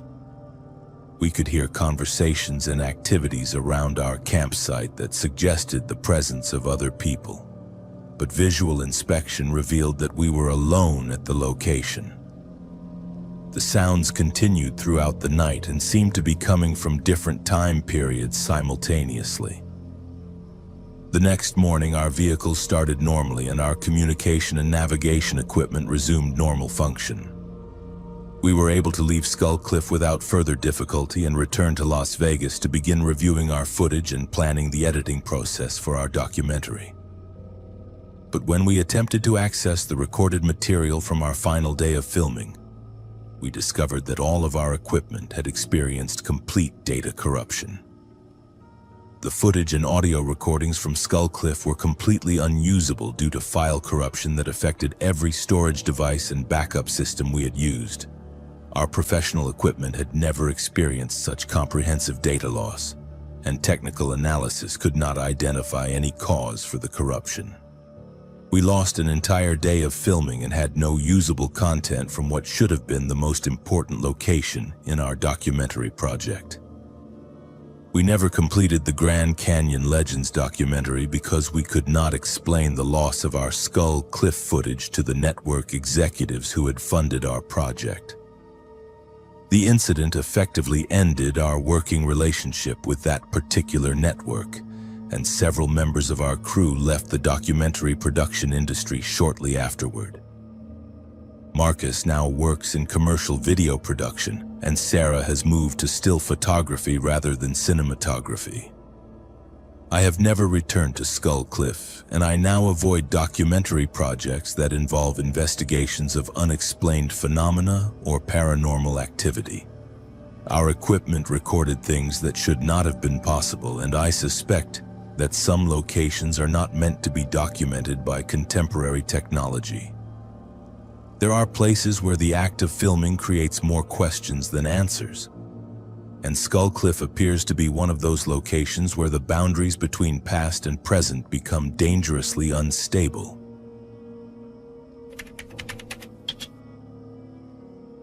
grandfather told me stories about Skull Cliff that I never believed until the day I had to guide tourists there and witnessed why our people avoid that cursed place. My name is Thomas Bigay, and I am a member of the Navajo Nation who works as a licensed wilderness guide for tourists visiting remote areas of the Grand Canyon. For 15 years, I have led hiking expeditions, photography tours, and cultural education trips throughout the canyon region, sharing the natural beauty and traditional knowledge of our ancestral lands with visitors from around the world. Growing up on the reservation, I heard many stories from my grandfather about places in the canyon that were dangerous or spiritually significant in ways that outsiders could not understand. He would tell me about locations where the boundary between the physical world and the spirit world was thin, and where modern people could encounter things that were not meant for contemporary eyes. I always thought these were just traditional stories meant to teach respect for the land, but I never considered them to be literal warnings about specific dangers. Skull Cliff was one of the places my grandfather specifically warned me never to visit, especially not with groups of tourists who lacked proper spiritual preparation and protection. He told me that the limestone formations in that area contained the remains of ancient beings who had violated natural laws and been imprisoned in the rock as punishment for their crimes against the earth. According to his stories, these beings could influence the minds of people who spent too much time near their stone prison, causing them to see and hear things that would drive them to madness. But as a professional wilderness guide, I could not simply refuse clients who requested trips to specific locations based on traditional stories that I did not fully believe. When the Henderson family from Denver contacted me in March to arrange a 3-day guided tour that specifically included Skull Cliff, I accepted their booking despite my grandfather's warnings. They were experienced hikers who had done extensive research on Grand Canyon geology and were particularly interested in the limestone formations and fossil deposits that made Skull Cliff scientifically significant. The Henderson family consisted of Dr. Michael Henderson, a geology professor at the University of Colorado, his wife Jennifer, who worked as a museum curator, and their 2 teenage children, Sarah and Robert. They were knowledgeable about desert safety and wilderness survival, and they carried professional quality equipment for photography and specimen collection. They seemed like ideal clients who would appreciate both the natural beauty and the cultural significance of the areas we would be visiting. The first 2 days of our guided tour went exactly according to my planned itinerary. We visited several established viewpoints and geological sites where I could share both scientific information and traditional Navajo perspectives on the landscape and its history. The Henderson family was respectful and genuinely interested in learning about indigenous relationships with the land, and I felt comfortable sharing some of the cultural knowledge that my grandfather had taught me about reading the desert environment. On our final day, we hiked to Skull Cliff in the early morning hours when the lighting conditions would be optimal for photography, and when the desert temperatures would still be manageable for extended outdoor activity. I led the family to a safe viewing area approximately half a mile from the main cliff formations, where they could take photographs and conduct their geological observations without venturing into areas that I considered potentially dangerous based on my grandfather's warnings. But Dr. Henderson was not satisfied with observing the cliff formations from a distance. He wanted to collect mineral samples and examine the limestone layers up close, which would require hiking much closer to the base of the cliffs and potentially climbing to reach the most interesting geological features. He had permits for specimen collection and assured me that he had extensive experience with technical climbing in canyon environments. Against my better judgment and despite the persistent feeling that my grandfather's warnings should be taken seriously, I agreed to guide the family closer to the cliff face so that Dr. Henderson could conduct his geological research. We approached the limestone formations using established animal trails that provided relatively safe passage through the rocky terrain. And we reached the base of the cliffs without incident around midday when the sun was directly overhead. The first signs that something was wrong appeared when we were setting up our base camp at the bottom of the cliff. Sarah, the teenage daughter, began complaining of severe headaches and nausea that seemed to come and went without any obvious cause. She had been fine during our morning hike, but as soon as we established our position near the limestone cliffs, she became visibly ill and disoriented. Her mother attributed the symptoms to altitude and desert heat, but I recognized the signs that my grandfather had described as the beginning of spiritual interference. Dr. Henderson began his geological examination of the cliff face, using professional tools to collect samples from different limestone layers and documenting the mineral composition of the various rock formations. But as he worked, he started reporting discoveries that did not match any known geological features of the Skull Cliff area. He claimed to be finding fossil specimens that appeared to be human remains embedded in rock formations that predated human presence in North America by millions of years. More disturbing were the photographs that Jennifer was taking of her husband's geological work. When she reviewed the images on her digital camera, she discovered that the photographs showed additional people working alongside Dr. Henderson who had not been present when the pictures were taken. The photographs clearly showed her husband collecting samples, but they also showed other individuals wearing different clothing and using different tools, as if multiple groups of researchers from different time periods were occupying the same location simultaneously. Robert, the teenage son, began experiencing auditory hallucinations around the same time that his sister was dealing with her unexplained illness, and his mother was discovering the anomalous photographs. He reported hearing voices speaking in languages he could not understand, but the voices seemed to be providing him with detailed information about the geological history of the cliff area and the location of mineral deposits that his father had not yet discovered.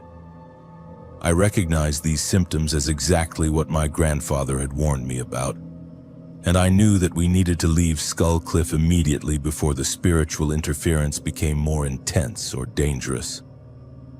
But when I tried to convince the Henderson family that we should return to our established campsite, they were reluctant to abandon Dr. Henderson's research when he was making what appeared to be significant geological discoveries.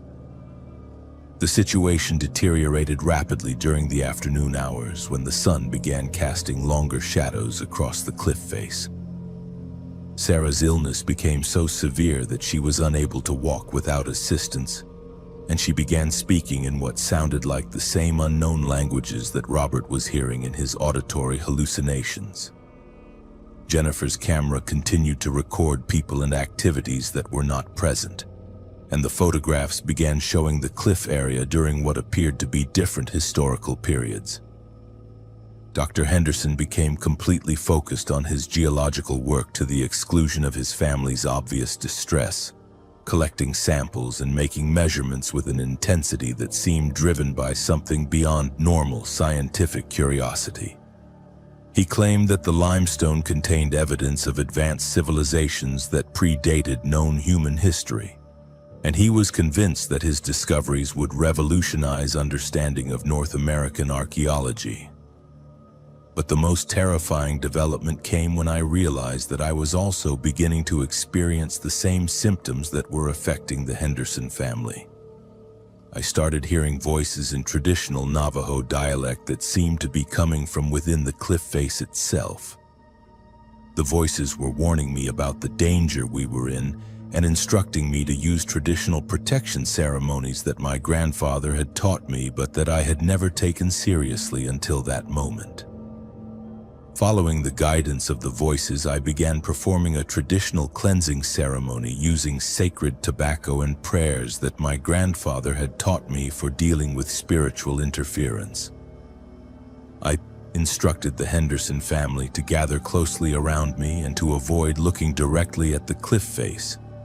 while I completed the ceremony.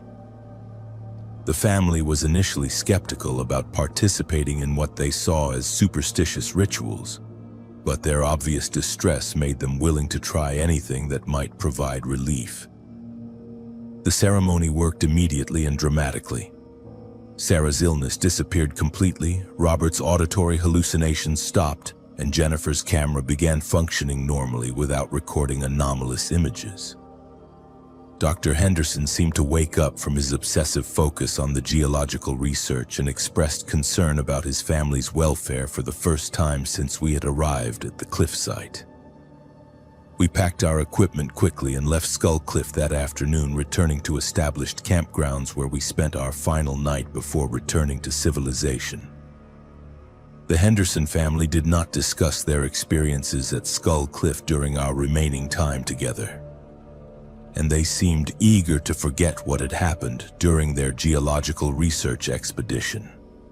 When Dr. Henderson later attempted to analyze the mineral samples he had collected from the limestone cliff, he found that they were completely ordinary limestone with no unusual properties or embedded fossils. The photographs that had shown multiple groups of researchers working at the same location showed only the Henderson family when reviewed in normal lighting conditions. All evidence of their anomalous experiences had disappeared once they were away from the direct influence of the cliff site. I never guided another tour group to Skull Cliff, and I now refuse requests from clients who specifically want to visit that location. My grandfather's warnings about places where the spirit world intersects with the physical world were not traditional stories or metaphorical teachings about respecting nature.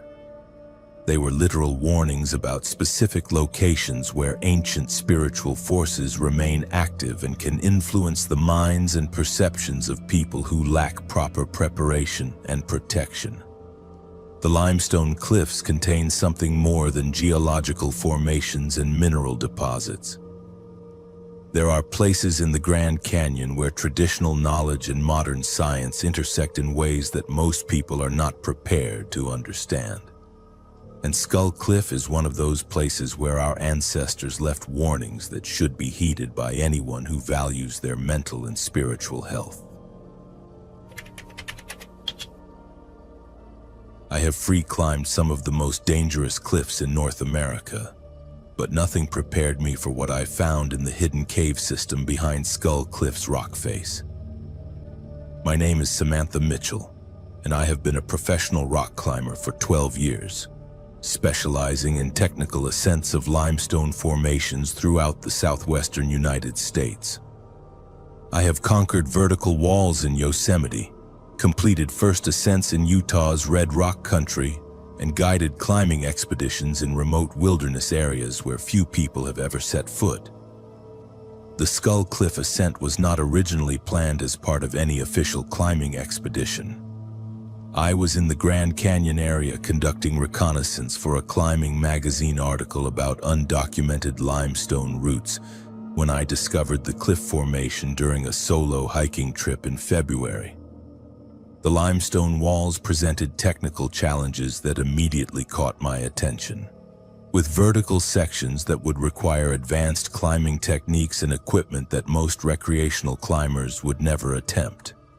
What made Skull Cliff particularly appealing from a climbing perspective was the apparent absence of any established routes or previous climbing attempts. The cliff face showed no signs of anchor points, rappel stations, or the chalk marks that typically indicate where other climbers have attempted ascents. This suggested that I would be making a first ascent of a significant limestone formation, which represents the kind of achievement that serious climbers spend years searching for in increasingly crowded climbing areas. I returned to Skull Cliff 3 weeks later with a complete rack of climbing gear, including ropes, hardware, safety equipment, and enough supplies for a multi-day climbing expedition. My plan was to establish several different routes up the cliff face, document the climbs with photography, and potentially publish the first guidebook coverage of what appeared to be a virgin climbing area within reasonable access of major population centers. The limestone rock quality at Skull Cliff was exceptional, offering solid handholds and reliable protection placements that made the technical climbing both challenging and safe. I completed 2 successful routes up different sections of the cliff face during my first day, reaching heights of approximately 200 feet above the canyon floor and establishing anchor systems that would allow for clean rappel descents back to the base. But during my third route attempt on the main cliff face, I discovered something that was not visible from ground level or from the lower sections of the cliff. At approximately 150 feet above the canyon floor, the limestone formation contained a horizontal opening that appeared to be the entrance to a natural cave system extending deep into the cliff structure. The opening was large enough for human passage, but was positioned in a location that would be impossible to reach without advanced climbing skills. The cave entrance was not marked on any topographical maps of the area, and it showed no signs of previous human visitation despite being located in a region where Native American peoples had lived for thousands of years. The lack of any historical or archaeological documentation of the cave system suggested that it had remained hidden and inaccessible throughout recorded history, making it a potentially significant discovery from both geological and anthropological perspectives. I decided to explore the cave system as part of my climbing expedition, using my technical gear to establish a secure anchor point at the cave entrance that would allow for safe exploration and retreat if necessary. I carried extra headlamps, rope, and emergency supplies into the cave passages, following standard spelunking safety protocols despite my lack of extensive cave exploration experience. The cave passages extended much deeper into the cliff than I had anticipated based on the external appearance of the limestone formation. After crawling and climbing through narrow tunnels for approximately 200 yards, I emerged into a large underground chamber that appeared to be a natural cavern with dimensions comparable to a cathedral interior. My headlamp illuminated smooth limestone walls that rose beyond the reach of my light beam into what appeared to be a domed ceiling. But the most remarkable discovery in the underground chamber was evidence of extensive human modification and habitation that appeared to date back centuries or possibly millennia. The cave walls contained carved symbols and pictographs that resembled Native American petroglyphs, but included geometric patterns and symbolic representations that I had never seen in any archaeological documentation of southwestern indigenous art. More significantly, the chamber contained constructed stone platforms, water collection systems, and storage areas that indicated sophisticated engineering and long-term habitation by people who possessed advanced knowledge of underground construction techniques.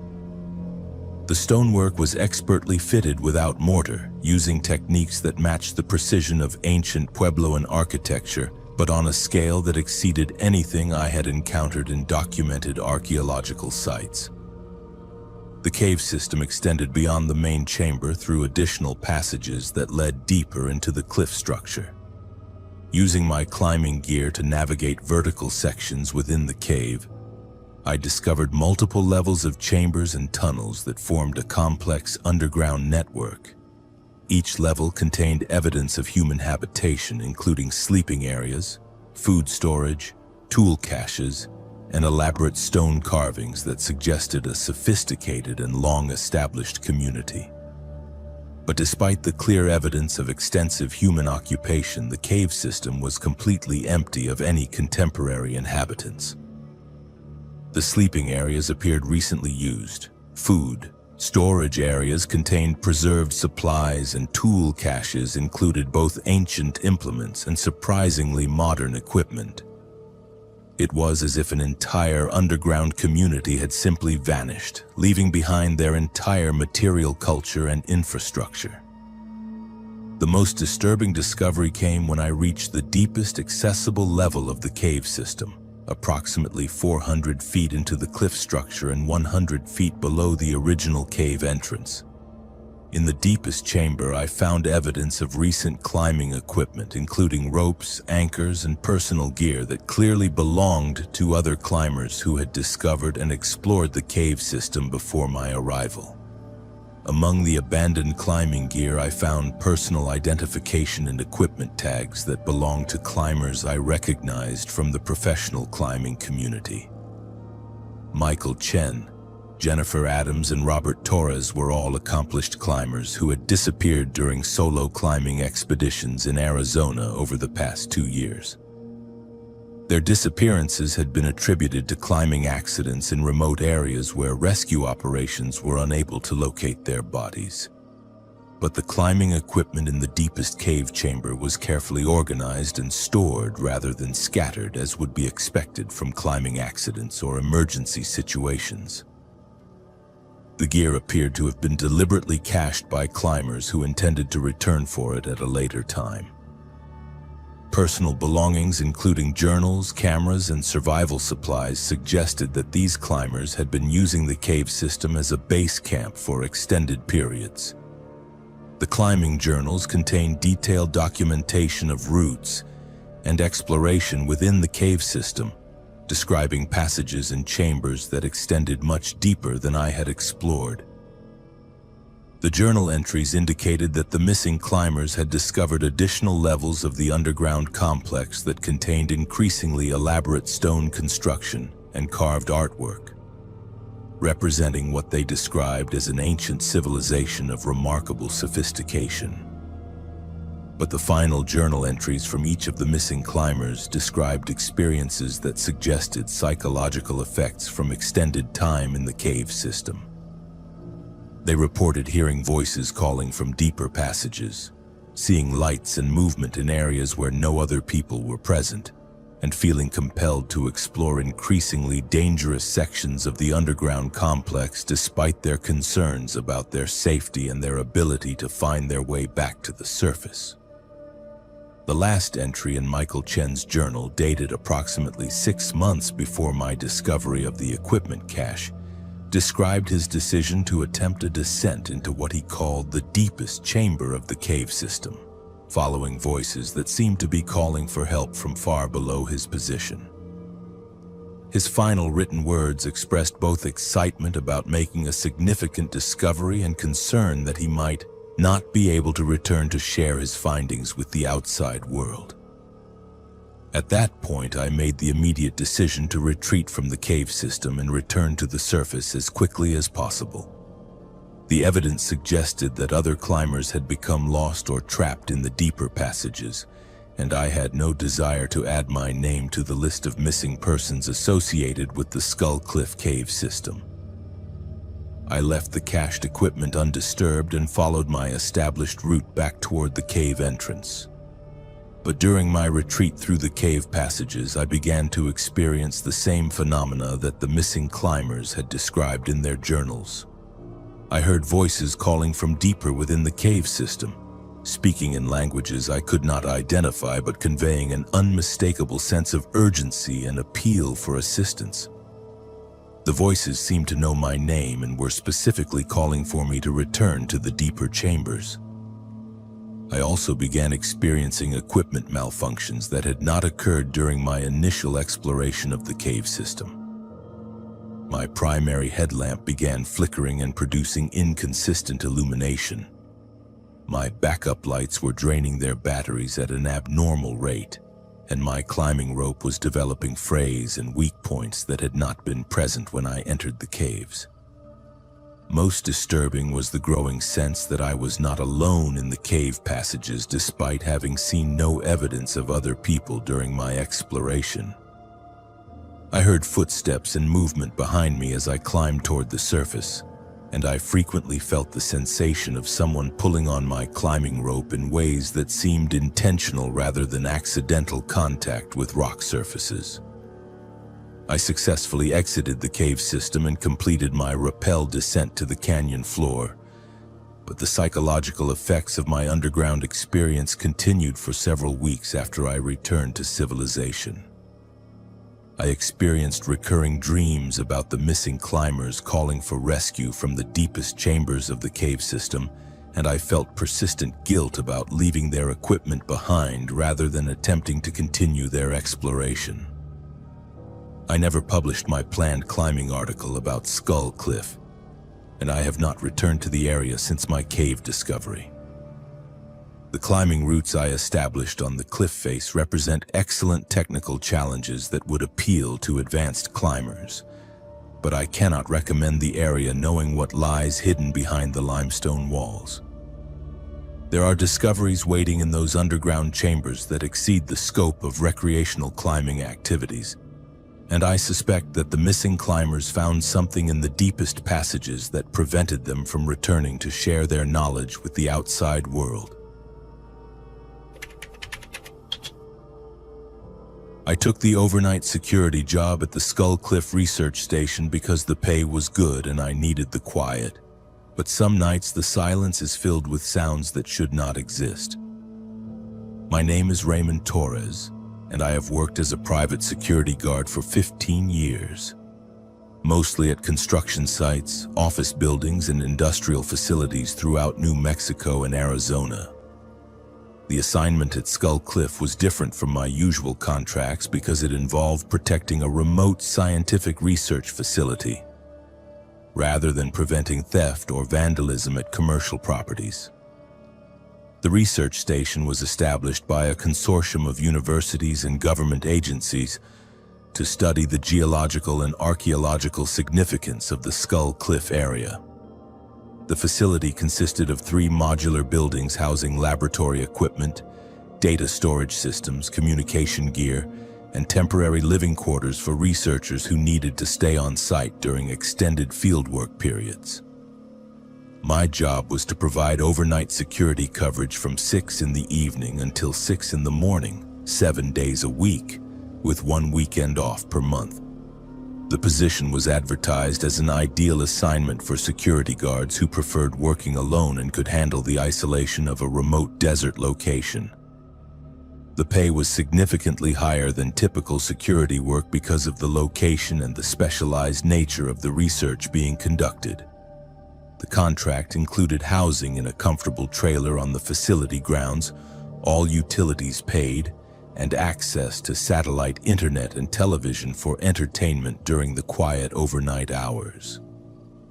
During my initial orientation, the facility manager, Dr. Patricia Hendricks, explained that the research station operated with minimal staffing and that researchers were typically present only during daytime hours.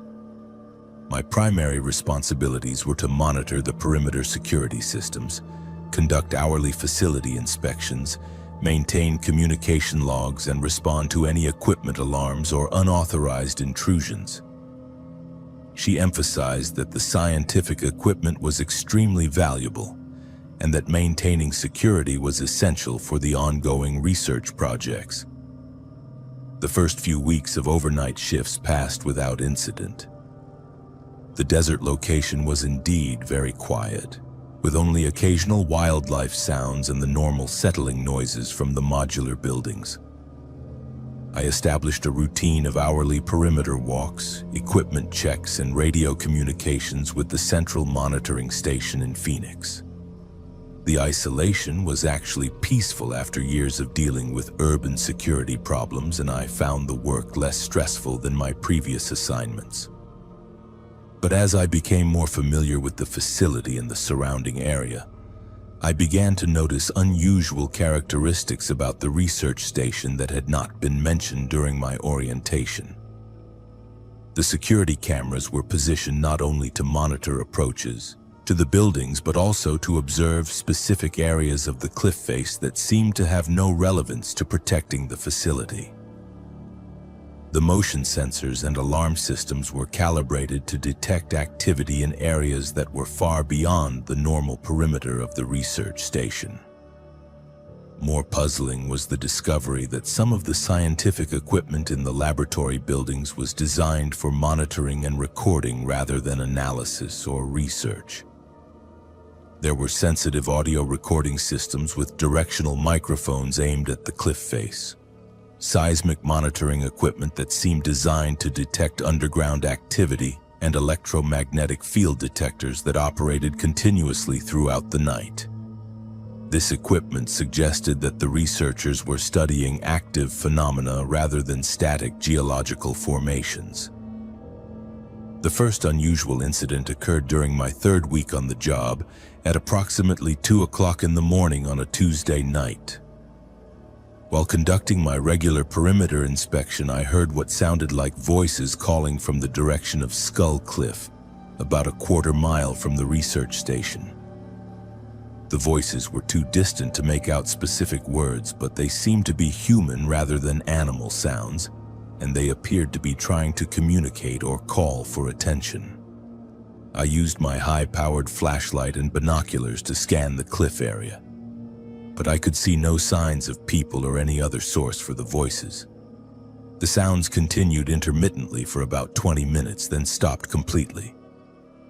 I documented the incident in my security log and reported it to the central monitoring station. But I was told that voices in the desert could be explained by wind effects, echoes from distant traffic, or wildlife sounds that can mimic human speech. But over the following nights, the voices became a regular occurrence, always appearing between midnight and 4 in the morning, and always seeming to originate from the cliff area. The voices were sometimes individual calls, sometimes what sounded like conversations between multiple people, and occasionally what seemed to be organized group activities like singing or chanting.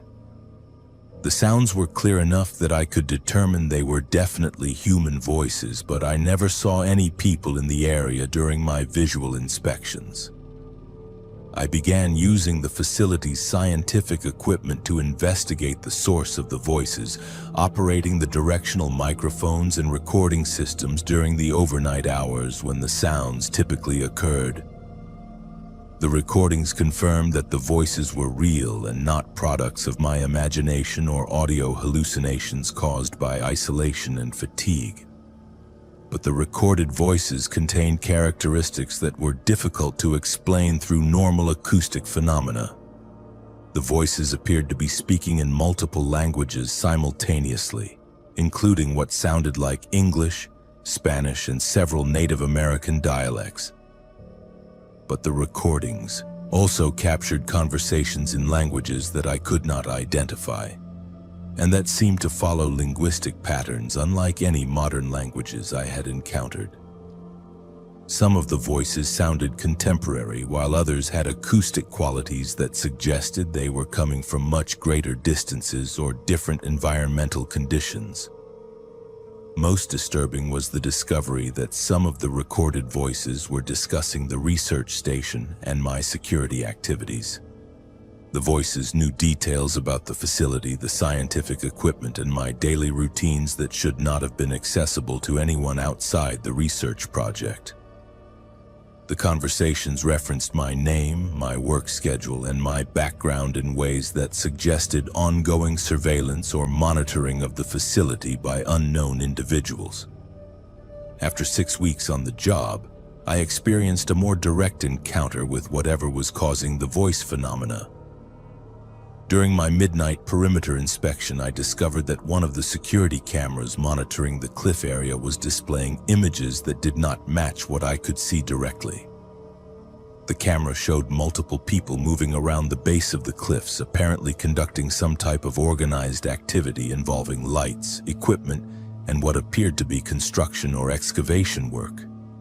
But when I looked directly at the cliff area using binoculars and high-powered spotlights, I could see no people, no lights, and no signs of any activity. The camera continued to show clear images of people working in the area, while my direct visual observation revealed nothing but empty desert landscape. The discrepancy between the camera feed and direct observation continued for over an hour before the camera images returned to showing the same empty landscape that I could observe directly. I documented this incident in detail and contacted Dr. Hendricks to report the camera malfunction. But she told me that the camera systems were functioning normally and suggested that desert atmospheric conditions could cause optical illusions or recording anomalies.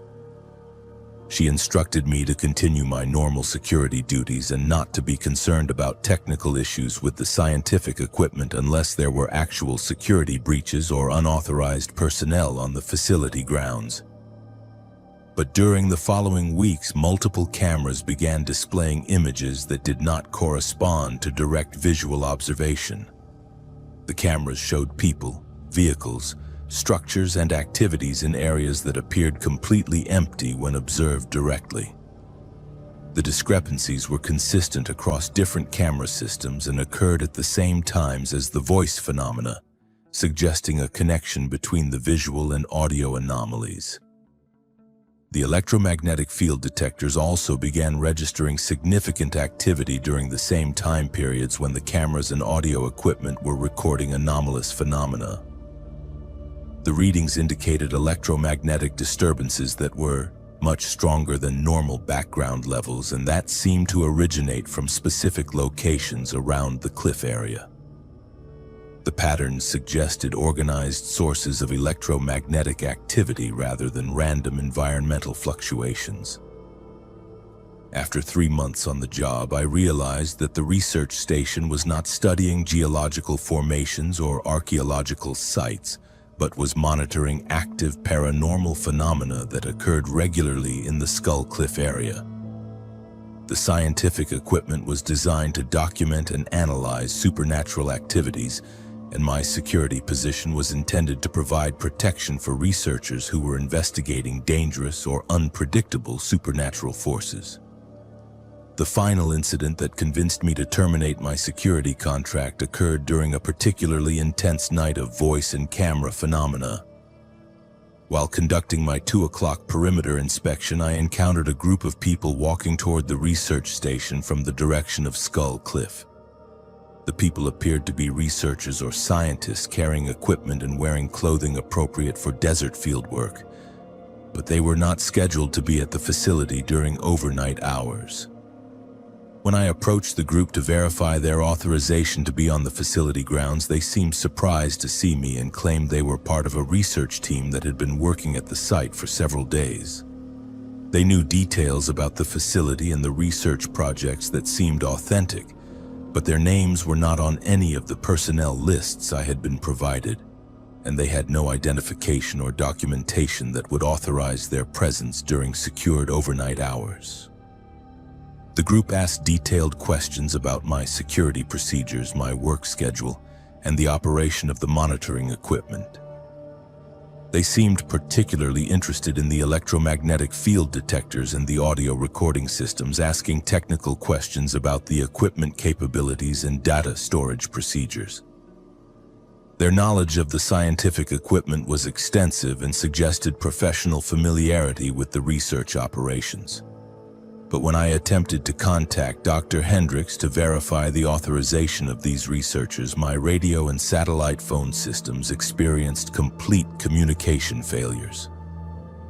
The group became agitated when they realized I was trying to contact the facility management, and they began moving toward the laboratory buildings in ways that seemed intended to avoid the security cameras and motion sensors. At that point, I activated the facility alarm systems and demanded that the group identify themselves and provide proper authorization or leave the premises immediately. But instead of complying with my security instructions, the group simply walked through the perimeter fence as if it was not there and disappeared into the desert landscape without any apparent concern about the activated alarms or my attempts to detain them. I submitted my resignation the following morning and left the Skull Cliff assignment immediately.